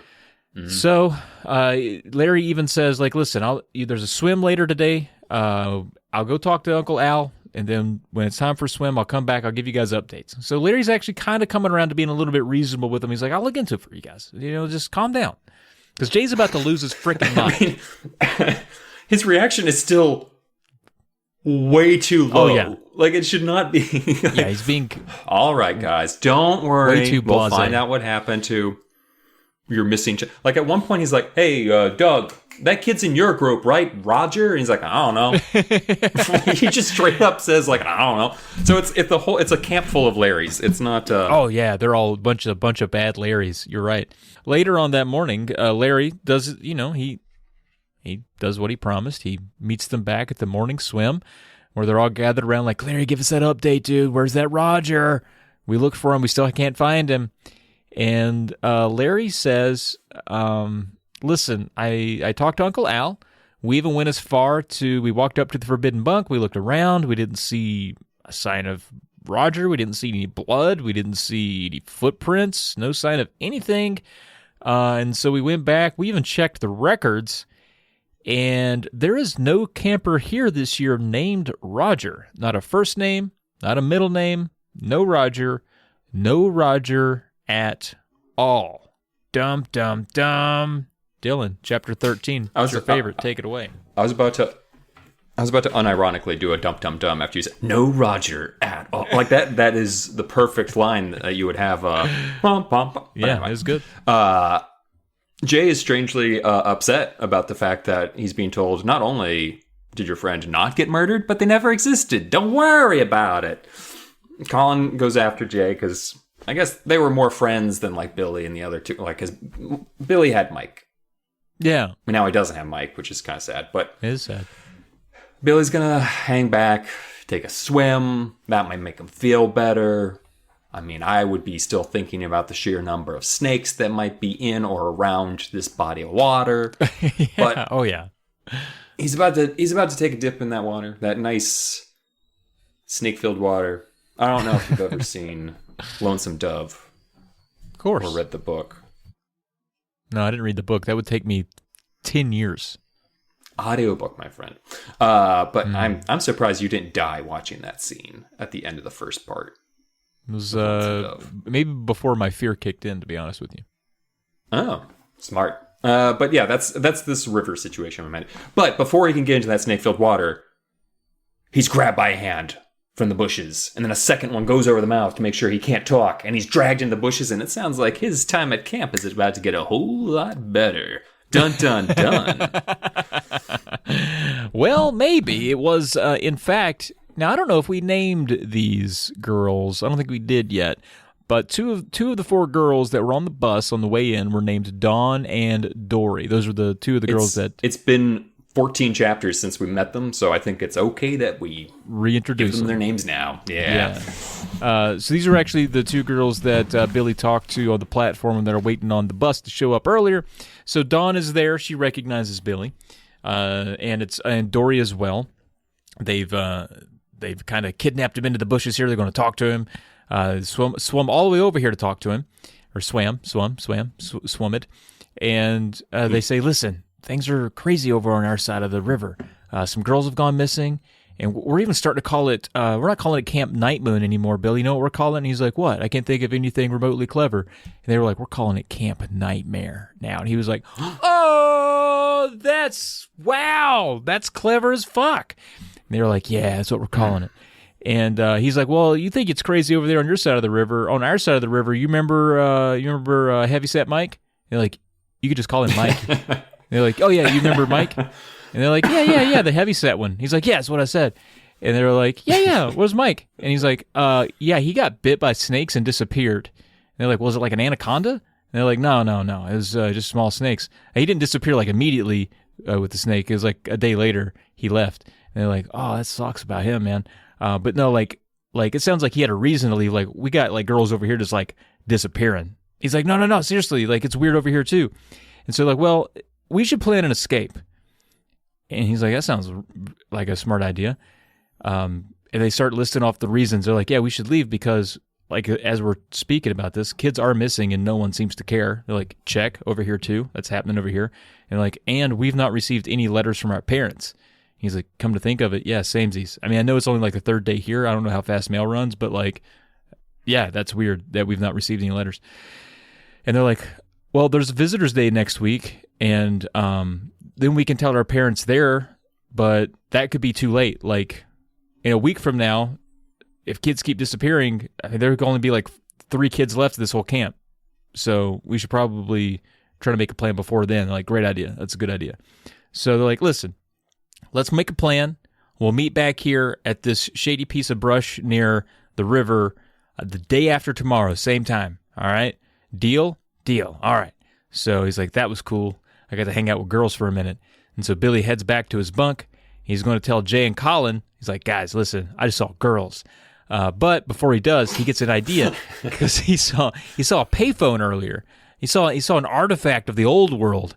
To me and Dylan today, the current day. He's like, I think I saw a payphone somewhere. You know what? Why hadn't I thought about this? I'm so silly. I could just go to the payphone and just call my parents and just be like, dudes, all my friends are dying, I think, or leaving. Anyway, I'm not having fun here. I'd like to go home. So he sneaks over to that payphone, and he picks up the receiver, and it turns out this payphone, phony, which I thought was a clever way to describe it. R.L. Stein actually says that the phone is a phony because it's all plastic. It's all plastic. Yep. It's not even real. And he's like, oh, what the hell? Why would you even have that here? And he slams it down, and he turns to leave to go back to his bunk, and he bumps into Uncle Al. Dum, dum, dum. I do love that part of his frustration is like, who would even do this? Like, why would you put a fake phone here? Right. And so, luckily, that's the question that was on everyone's minds because Uncle Al starts off chapter 15 by saying, it's someone put it here as a joke. Pretty funny, right? And Billy's like, yeah. But seriously, I need to call my parents. He's like, Billy, Kids can't call their parents. That's rule number 5, I guess. Don't worry about Forgot to list that one out, yeah. Yeah. And also kind of a terrifying rule in conjunction with some of the other rules. Billy's trying to like skedaddle because he's like, "Why did you want to call your parents, Billy?" He's like, "Oh, I just wanna, say hi, see how they're doing. Make sure they're feeding the dog, feeding the cat, making sure they haven't forgotten about me." And Uncle Al's like, "Well, you need to get rested. We've got a canoe trip coming up tomorrow. Got to be prepared for it." And Billy's like, "What? What canoe trip? Like, what are you talking about?" Yeah. He's like, "The canoe trip. You're on a canoe trip tomorrow. That's your group's time." Billy's like, "All right, fine. Canoeing sounds fun. I guess that's cool." He goes back to the bunk, talks to his remaining friends, Colin and Jay. R.I.P. Michael. God, it must be agony. Just agony as that neurotoxin is just causing I've heard that it feels like your veins are like just your veins, but like your nerves are on fire. Like just especially these Denebian spider eels. But they're once again writing to their parents. I think, is this the letter that Billy writes that's literally like, "Dear Mom and Dad, help!" in all caps? Because I loved that. That was pretty funny. And they're just like, "Dear Mom and Dad, help! Please come pick us up next week on Visitors Day. Thanks, bye." He's like, it's not like they probably put down a sizable cash deposit on a full summer's worth of camp. But then he's telling them, I think what he says, like Billy says, like, "Ah, man, are you guys on the canoe trip tomorrow with me? Because like I just found out about this." And they're like, "No, oh wow, that's crazy! Like a canoe trip tomorrow and a hiking trip today?" Because I think the hiking trip is like that night or something, or that evening. Yeah, it's like soon. And because they're just like, "Well, that's a lot of stuff to pack in." And Billy's like, again, like, "What are you talking about? Like, where's the schedule that everyone keeps talking about?" And they're like, "Oh yeah, like Larry told us that he's taking us up in the woods and something about like it's going to be really hard for the three of us to go up there." But he said, Frank's "Oh, it's Frank. Who's Frank? Oh, he's another whatever." I think Larry tells them that Frank's doing it. Yeah, you're right. Oh, gotcha. Frank does the trip, and then Larry's the one who's like, because they've said like Jay and Colin say that Frank comes up to them or Larry comes up to him, and so he goes to check with Larry, and Larry's like, "No, you're not hiking. Don't worry about it. Right. They're it's just them and a counselor by themselves up in the woods because he can't handle more than 2 other kids because it's so dangerous. Too dangerous. It's too dangerous for 3 children. Yeah, a 3-mile hike. I'm guessing a loop trail too, or 3 miles out and back, because no monster tells children that's a 3-mile hike and then says, "Oh, that's to get there. It's another 3 miles coming back." Like it's got to be 3 miles total, unless these are truly sadistic people. But so Billy's like, "I gotta go mail my letter." Jay and Colin aren't back yet from hiking. They're supposed to be back before dinner. Billy's a responsible kid, though. He's going to take care of the mail, goes down to the office. He says, like, normally there's, like, a woman there to, like, help the kids out with things and tell them where to put the letter in her slot. They're all good. But he sees the mailbag, and he's like, "Cool, I'll just drop it in the mailbag. That's exciting." But he's a bit clumsy. He purples his pants all the time, accidentally spills out a bunch of letters out of this mailbag. And he's like, "I sent these letters. These are the letters." There's like, he sees a couple of his own letters that he sent out supposedly 2, 3, 4 days ago. And so they're not actually mailing the children's letters. They're just all being kept in a big bag in the office. Dun, dun, dun! Now it's getting to be eerie. This is like getting to be a Twilight Zone scenario. And so he's a little flustered about his letters. Fast forward a little bit to dinner. He was actually heading to the mailroom on his way to dinner. So he gets to dinner. He realizes that Frank, who's chaperoning Colin and Jay on this hiking trip, none of the 3 of them are back yet. None of them are eating dinner. None of them are in the mess hall. And it's already dark out. I mean, you can't hike in the dark, especially if it's dangerous. That's silly. So Billy goes to Larry and he's like, "Hey, where's Colin and Jay?" And Larry's like, "I don't know. They're not back yet. Frank's got them. He's like, but it's dark. It's dangerous out there. Where are they? Where are my friends? He's like, I don't know, dude. Just leave me alone. So he's like, oh, God, Larry, you suck. So then he just heads back to his bunk, and he sees movement inside from a distance. He's like, oh, gosh, I guess they're back. They're in the bunk. All right, awesome. Colin and Jay? No, it's not Colin and Jay. He walks in to the bunk, and he sees two different boys, and he's confused. He's like, wait, hold a sec. Sorry, guys, am I in the wrong bunk? And they're like, is this bunk 4? He's like, yeah. They're like, no. This is our first day in here. We're Tommy and Chris. We just got here today. He's like, well, it's going to be tight in here because we've already got 2 other guys, my friends Jay and Colin. That'll be 5 of you. You know, maybe we could share a bed. This doesn't go that far. I'm contriving at this point. But they're like, no, we didn't see anybody else's stuff here. There's just just one person's things. He's like, yeah, that's my stuff. He's like, there's no other stuff in here? Billy or Jay and Colin's stuff's gone? They're like, yeah, dude, nothing was in here. So Tommy and Chris have moved in with Billy in this bunk, meaning that he's kind of getting the idea here that Jay and Colin, not only are they not back yet, they probably aren't coming back. They've gone the way of the mic. And so they ask him, they're like, are you here for the whole summer? And Billy's like, actually, I'm getting out of here next week on Visitor's Day. And they're like, oh, well, Uncle Al just announced that Visitor's Day has been canceled. Dum, dum, dum. I'm going to be honest with you. At this point, I started to think it's Billy's fault for not knowing what the fuck is going on in this game. Like, one announcement, all right, maybe some. 2 announcements, starting to get like, Billy, maybe it's not your, like, there's a board for this. 3 announcements in a row where he's just like, I don't know what's going on in this camp. It's like, that sounds like a you problem, Billy. Like, secondly, if that had been me and I'd walked into the cabin and seen 2 other people in there, my first reaction would have been to literally walk backwards out, straight out the door, and look above the door. Yeah. Yes. Before even talking to these people, like, I would not even want to communicate with them first. I need to check my source, like, back her up. Dude, I thought the exact same thing. The exact same thing was just walk backwards, look above the door. That's a 4 for sure. A friend of mine and I, we went to a convention together. So we're in a convention center, and the restrooms are like hugely spread apart. Like, you know, they're not just next to each other. They're like, they almost feel like a foot. So she goes into the women's room. I go into the room that I think is the men's room. We both go into the doorways. We both turn and see each other entering the room because there's another corridor connecting us. So we see each other. We both stop. We both do the backwards look up.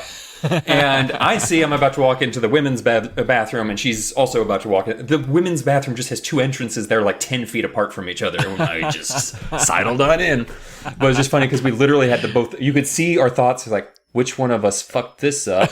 Back her up. That's good stuff. That is good stuff. But anyway, at the river the next morning. Yes. Because they've got to go to go canoeing. Yes. And so Billy's like, Larry, come on, man. We're about to get a boat together. That means we'll be shipmates. Like, that. There are few bonds between men that are tighter than that. Mm-hmm. You need to just give me some answers, buddy. Just tell me, like, shipmate to shipmate, what's happening? And Larry's like, yeah, it's just, we'll talk to Uncle Al later. Don't worry about it. It's canoe time. Let's get in the canoe. Woo! So they're canoeing, and keep in mind, they're aware that there's rapids upcoming, which, you know, rapids, 3 children and 1 adult seems in a canoe. I don't know. It just doesn't seem like the best situation. But you know what? It's okay, because they do have Larry. Larry's probably great. He knows the water, everything. Rapids kick up. Body. He's like, yeah, he's got a swimmer's, but they're just those big knobbling knees and elbows, like nothing cuts through water, like, right. knee. But it's you. Then. At one point, I can't swim to save my life. So I'm just going to keep telling people, like, listen, my one weakness I'm trusting, and I can't swim. So you just tell me something's...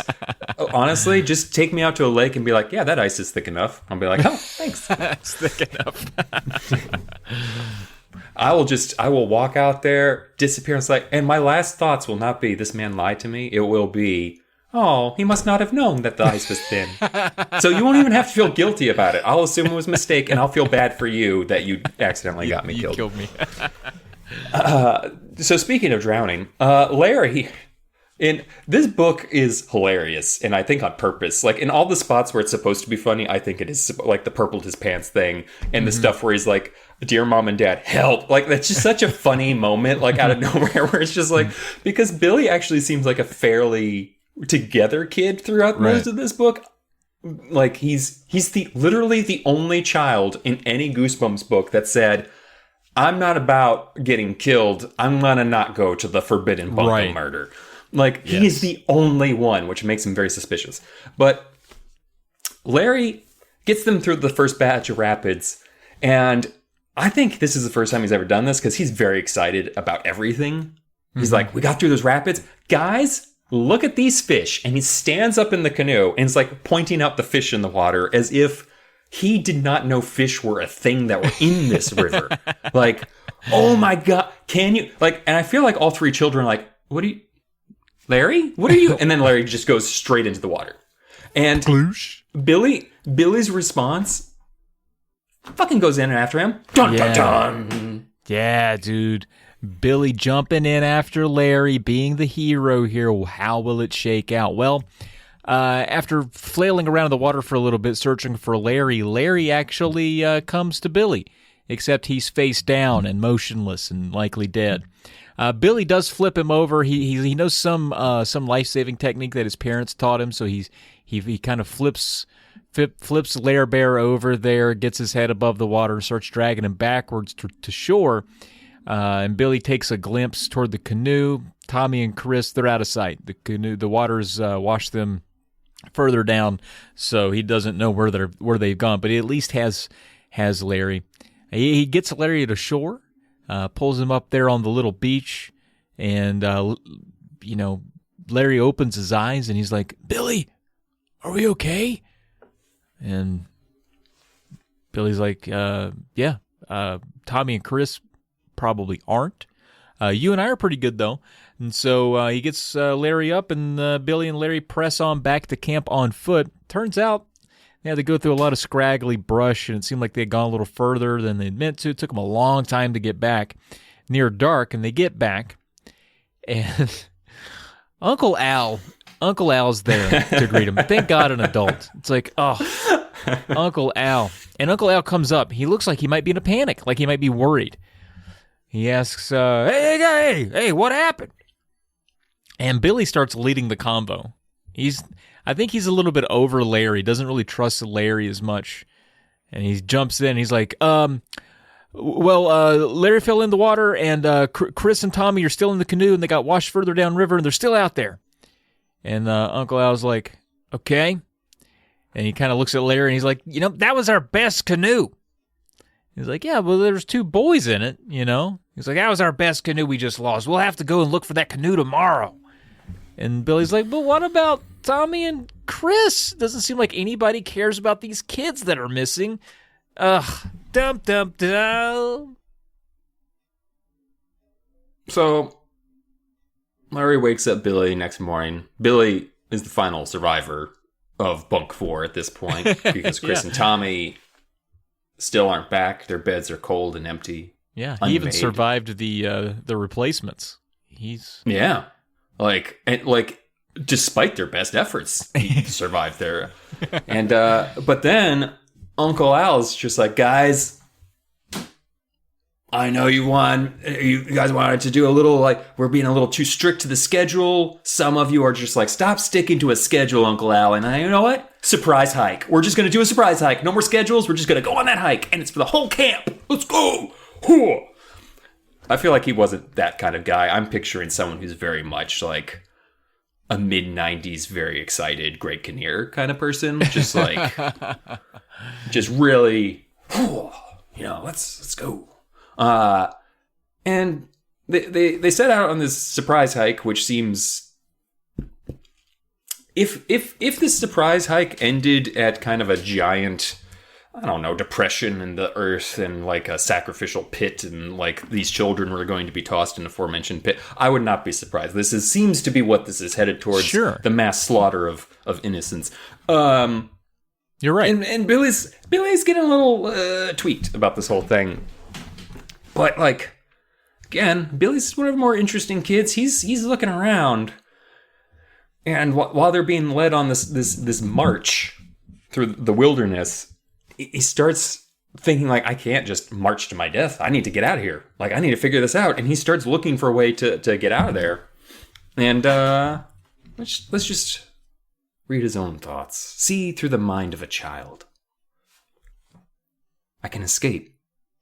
The thought was so frightening, but suddenly so real, it took a long time to form. I can escape into these trees. I can run away from Uncle Al in this frightening camp.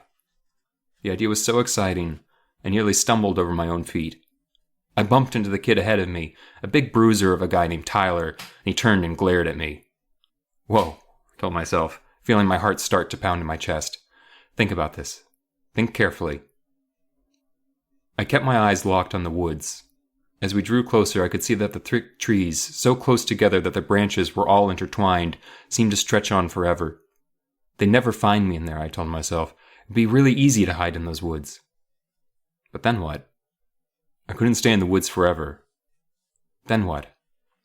Staring at the trees, I forced myself to concentrate, forced myself to think clearly. I could follow the river. Yes, stay on the shore.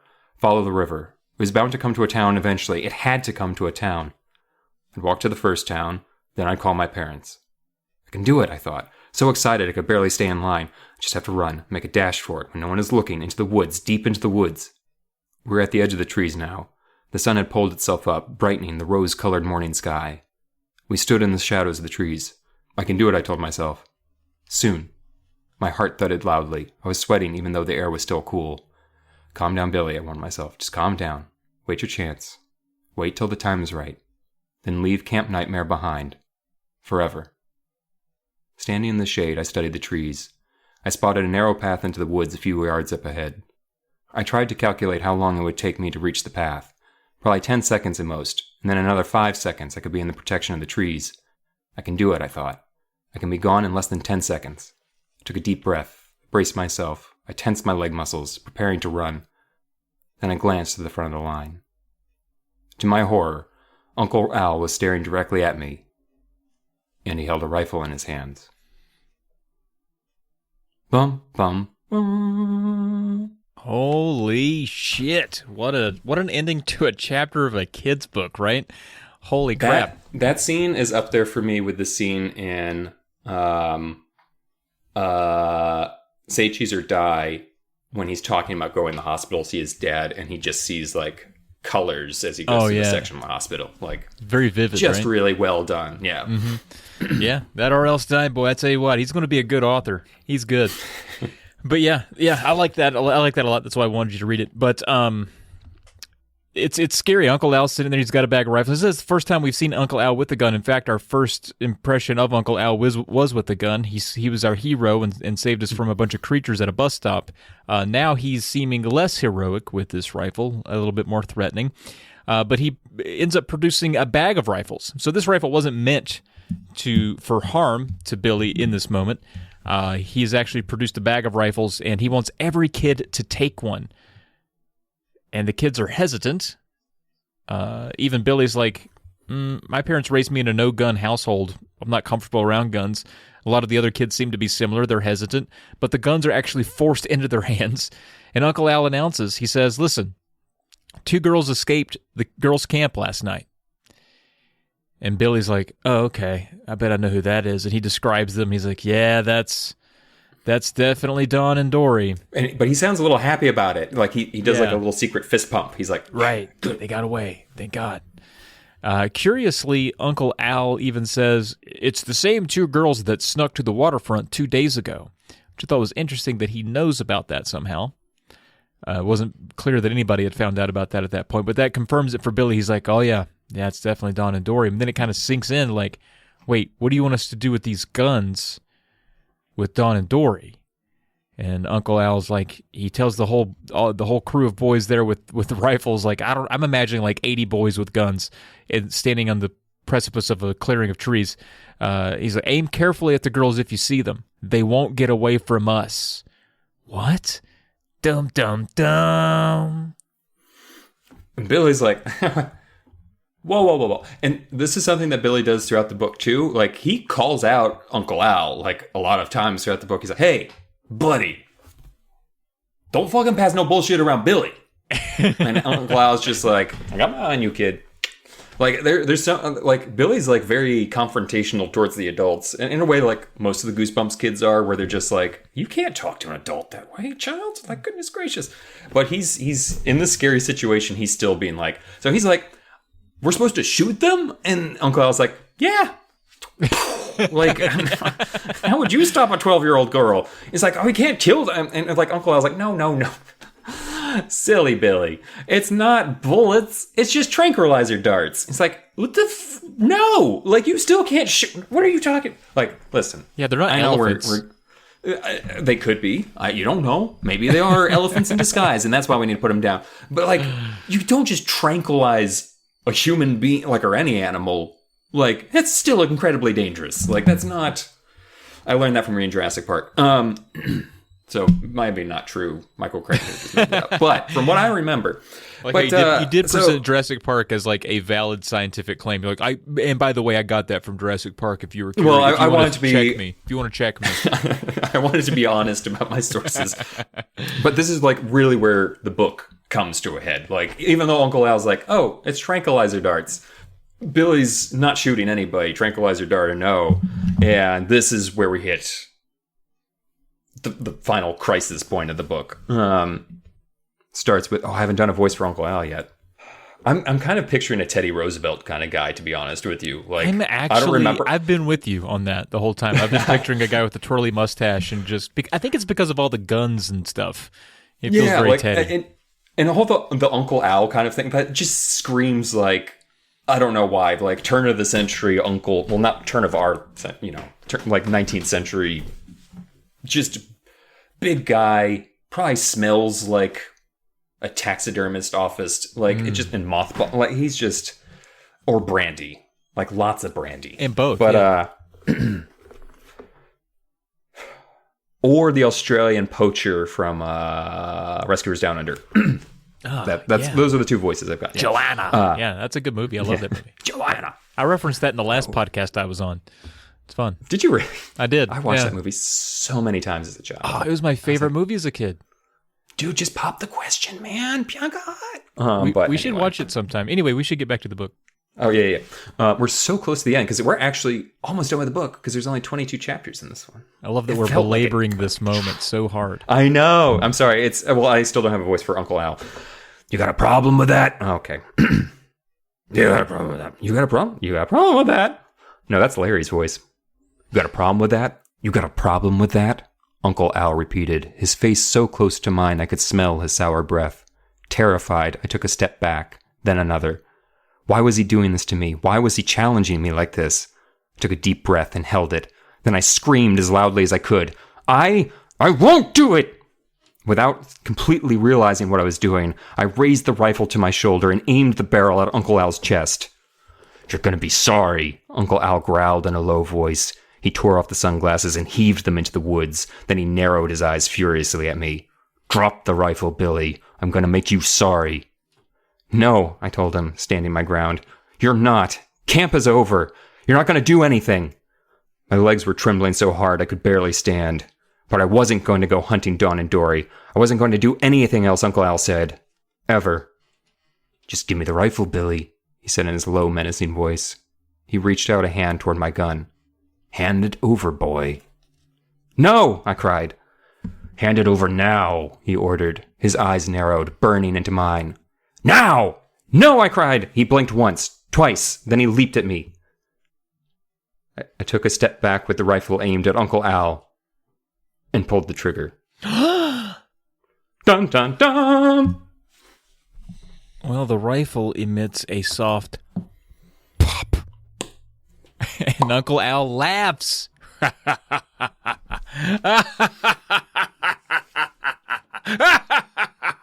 Congratulations, Billy. You passed. Huh? Then he shouts out into the woods, all right, everyone, it's over. He passed. Come out and congratulate him. What? Billy's standing around confused. What the fuck? He even says, well, he doesn't say in the book, but I imagine real Billy hasn't said a bad word his whole life. This was his first fuck. What the fuck? Yeah. Oh, yeah. Out of the woods come Dawn and Dory. They trot out. Hey, how's it going? Then Mike, hey, still with the snake bite, by the way, because you can't fake that.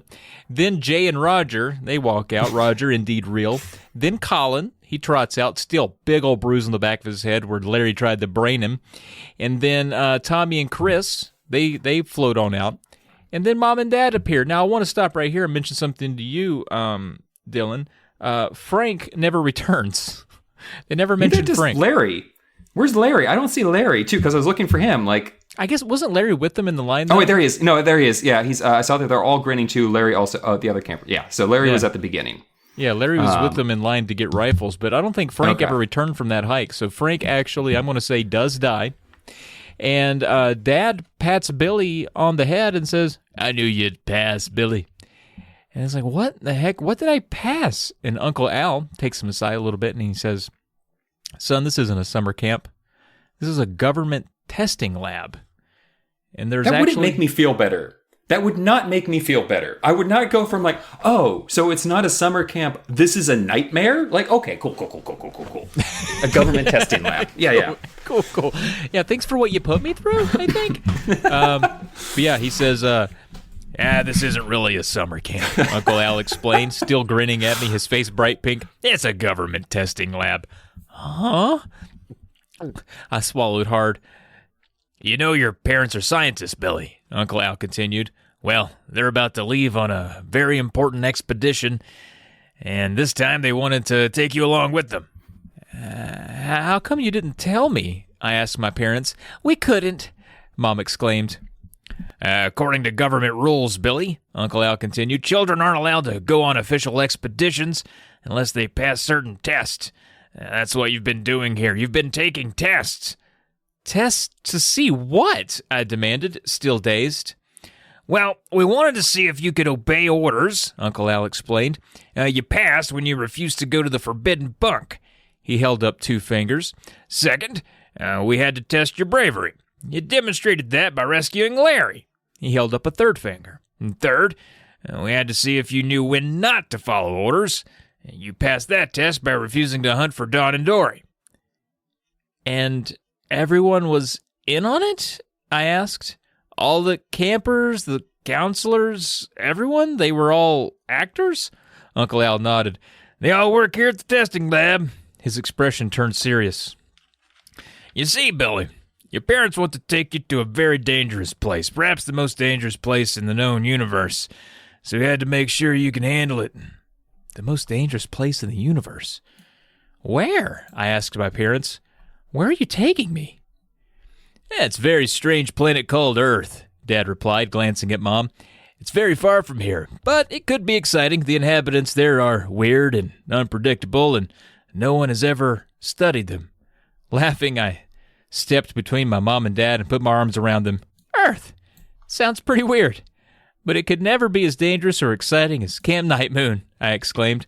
We'll see, Mom replied quietly. We'll see. The end. Billy, did you not hear anything that they just said? This was all fake, so of course it could be 1,000 times more dangerous wherever you're going, you dumb little schnizzle bit. But I don't know if we're. You know what? Let's talk about what the Dutch do first, while we're still fresh in this ending. How did the Dutch pervert this? The Dutch have made this horrifying. Like, they have taken what is fun entertainment for children and said, these are your new Aesop's fables. You will die if you do not pay attention to them. So what the Dutch translation is the twist ending. The twist ending in the Dutch version is the camp is run by human criminals, not aliens. and they're just scaring children for their own amusement. Horrifying. That is Horrifying. What? How does the ending work then? Is it the parents show up and they're like, "Oh my god, this nightmarish situation"? Like, I need to read some of these books and see. And they also changed that saber into a giant insect who you don't even really see. Right, which was on the cover, anyway. which is why their cover has the giant insect. But that's so bizarre. Like, I don't even think that would be an above-board horror movie by today's standards if you just had criminals scaring kids for their own amusement. That seems very perverse. So I'm down with the Dutch. I think they're pretty metal. But in terms of our... I want to read these books, like 100%. Oh, yeah. Yeah, if we could somehow get those retranslated back, that'd be amazing. If you're Dutch, please hit us up. But the ending to this one, I don't know how I feel about it though, Dylan. I mean, the thing is, I think R.L. Stine couldn't end it any other way, especially given his constraint with, he has a page limit, or at least somewhat of a limit that he has to work with, and it was going to a place where he couldn't get back from, because he had already handed kids guns and had them out hunting other kids. I don't feel like there was a better, or like, there's not really another out for him. So I feel like I really like the journey for this one. The ending is a cop-out, but it also has to be. I'm not mad about it. But if I had to write another half of the book, I think it could have gone to some really fun places for adults. But for kids, it has to stop there, and we have to bail everybody out. So I think the only change I would make for the ending is I wouldn't have it just be about Billy. I would have it be like all the kids were being tested, basically. Yeah. But maybe even that's too dark. Like not even that like Mike died or whatever. Like, Mike, you dummy, you fell onto some snakes. You're cut from the team. Like, that kind of thing. But I have a feeling that you're right, that there's just like, that's a little too far. We can't do that. I actually like this ending, like especially in comparison to the one in The Girl Who Cried Monster, where that felt so rushed and so bloodless that it was like, I don't understand. Like, I don't even remember it. To get out of that. I don't even remember how that ended, to be honest with you. It ended. That's how unaffected with I was. It turns out just the a fake girl's story. family were also monsters. No, it's not a fake story. You think it's a fake story. I think it's a real story. It could be a real story. But at any rate, it literally ended in the last chapter, like this one did, except the denouement was so like, and then they gobbled him up whole in a second. And it's like, really? Like, that's a whole human, well, not a human being, but a person-sized monster was just torn apart and eaten. I feel like that took a little bit of time. I need to hear like how the girl in House of or Welcome to Dead House was, I want to hear those details where teeth are falling out and mouths are twisted open and all that stuff. He's really good at that. But you're right, he did skimp on that in the last book. Here, I feel like he does a great job. Like, all of the scares, I think, are pretty spot on. He paints a really bleak camp. You can't really trust anybody. He does a really good job of that, making, you really empathize with Billy. You're not able to trust all the people that are responsible for him. I think that's all really well done. I think the out at the end, it couldn't have been any other way, but it is very abrupt, and it's always abrupt because that's just the nature of these books. Like, I'm not mad about it, but if you were to make like a Trav and Dylan version of this, I think you could really keep the first half pretty much intact, keep going for about 8 more chapters, get real grim. Oh yeah, would be fun. No, I feel like I think doing it with the whole, like, they're all being tested, but like they could still. I think that makes it more grim just right off the bat. Where it's just like, no, Mike got bit. But like, you don't even have to kill the kids. Just having all that stuff be real that happened. Like, oh, Colin didn't follow the chain of command, so he takes a ball to the back of the head. Right. Bam, down. Like, he's too argumentative, so he gets swatted down. That was actually his punishment. And like, and I feel like in some ways, R.L. Stine does write that darker book that we're thinking, and then he'll get to the point where he's like, all right. And Stephen King calls them your beta reader. It's the person that you trust to read your second draft or whatever. Like, so like, it's someone that is gonna be like, dude, this is too much. Just trash. Just put this in the trash. Or, and so like he like if R.L. Stine went to his wife or whoever his first reader is and saying like, hey, take a look at this. And they're just like, oh, dude, come on. Like, you can't have a camp counselor being a small child in the head and have that be real. That's not gonna pass. Like, I feel like there's some edits there where that doesn't make so sense with a new storyline. But if you take it that this is like a boot camp for children to go to like alien planets and stuff, I think that would be the thing I would most want to talk to him about if we ever got R.L. Stine on the show, would be to ask him about like how much constraints affected his writing. Like, I'm sure it helps in a lot of ways in terms of like, all right, I can't go too far, so how far can I push these limits and what can I do here? Like, having restraints in horror sometimes helps. Yeah, I think more. So. I mean, constraint is connected to creativity, and I think that's why he thrives. I think he's good with that. And there's moments in here that are just top-notch writing without like sugarcoat, like the whole the scene that we were talking about with him escaping from the or wonderful. Thinking about escaping from the woods. Like, there's moments in there that I'm just like, dude, like, I'd love to read more stuff from you that's not just I mean, that's on me. I know where all of his books are. I'm just kind of focused on his. Well, we're going to work our way up. We'll get them all eventually, I'm sure. Yeah. I don't know. Fear Street has like 3,000 books in it, right? Like, I don't know. There's a bunch. There is a bunch. There are a few things, and you were kind of alluding to this earlier, that telegraphs the ending a little bit. Not much, but like they do keep talking about the red and purple hues of the sky. And you're like, oh, that's not really Earth-like. They bring that up a little bit. It's even depicted on the cover. You don't really think about it when you're reading it. You're just like, oh, maybe it's like a morning sun or a weird glow. But then thinking back, you're like, oh, maybe it's not even this planet that they're talking about. Now, the creatures tend to make sense where they're left at that bus stop. And you're like, oh, okay, those weren't Earth creatures. Those were Mars cats, not prairie cats or whatever. Yeah, that is one of those things. It's kind of like, too, when we reread certain chapters in The Girl Who Cried Monster, and you notice that Mr. Morton is referred to in the past tense while everyone else is referred to in the present tense and stuff like that. Like,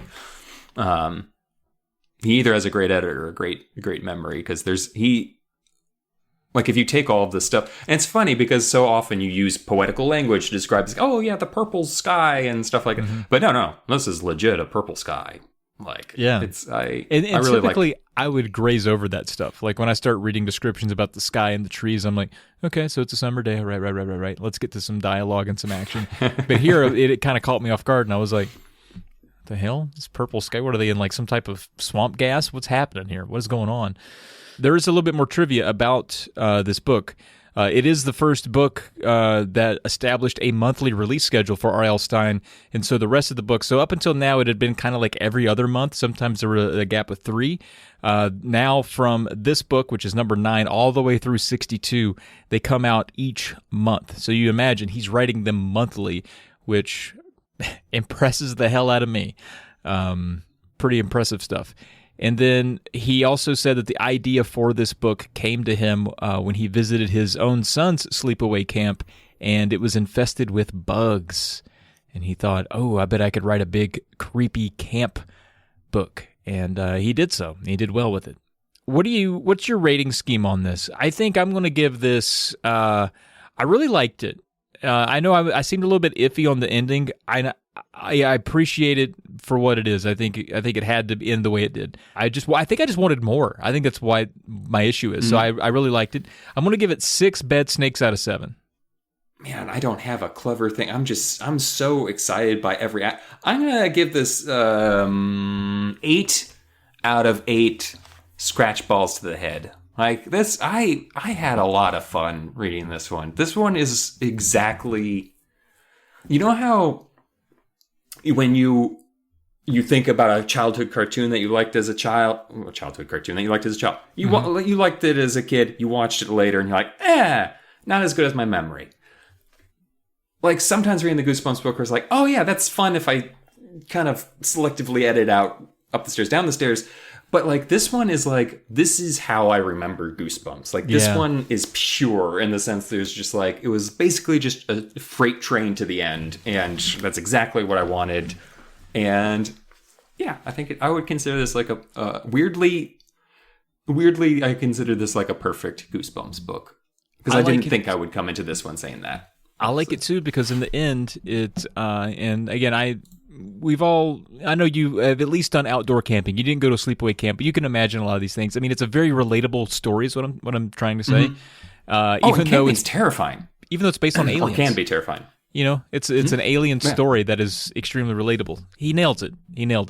Good job, R.L. Stine. You did it again. You got us. We loved it. And I think that's going to wrap us up. I think we just went through a whole Camp Nightmare, and we survived it. And even though it was a red herring, I really wanted to explore the Forbidden Bunk. I think that's where my 1 point doc is. I'm still curious about what goes on inside the Forbidden Bunk. Maybe one day I'll learn. For now, we got one more episode left this season, so be on the lookout for that. But please reach out to us. Email the show at wegotgoosebumpspodcast@gmail.com. You just type it. It's so long, but just start typing it now. You'll get it all the way in. wegotgoosebumpspodcast@gmail.com. Let us know what you think. Let us know what are some of your memories of reading Goosebumps novels, maybe this one in particular. What were some of your scary experiences with camp? We'd love to hear more about that stuff, because at some point we wouldn't mind compiling that and putting that in a bonus episode in and of itself. So please let us know what's on your mind. But if you want to talk to us a little quicker, you want to hear from us a little faster, we've got a Twitter account. Well, Twitter's still around. It's just a little bit on fire. Yeah. But you can reach out to us at Say Cheese and Pod, which is pretty active. Reach out, say hi. Tell us your favorite cover. Which Korean Goosebumps cover is your favorite Korean Goosebumps cover? We should set up I'm thinking about this now, and this won't come out for a little bit, but we should set up an Instagram and share some of those covers there too. And in the episode, since again, like you alluded to, Twitter in disarray as of recording.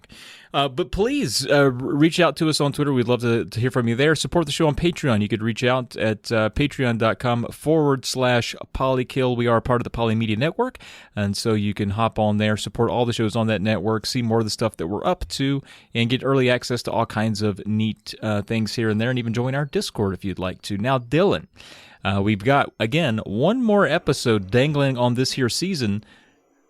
Read the back of the book here for us. What are we looking forward to? I just want to say that this one, the one that's coming up, is one of my absolute favorites. So I'm very excited. Me too, now that you said that. Hannah's neighborhood has just gotten a little weird. Ever since that new boy moved in next door. But when did he move in? Wasn't the house empty when Hannah went to sleep the night before? Why does it still look deserted? She's not getting any answers from her new neighbor. He just keeps disappearing in the oddest ways. And he's so pale. Is Hannah being haunted by the ghost next door?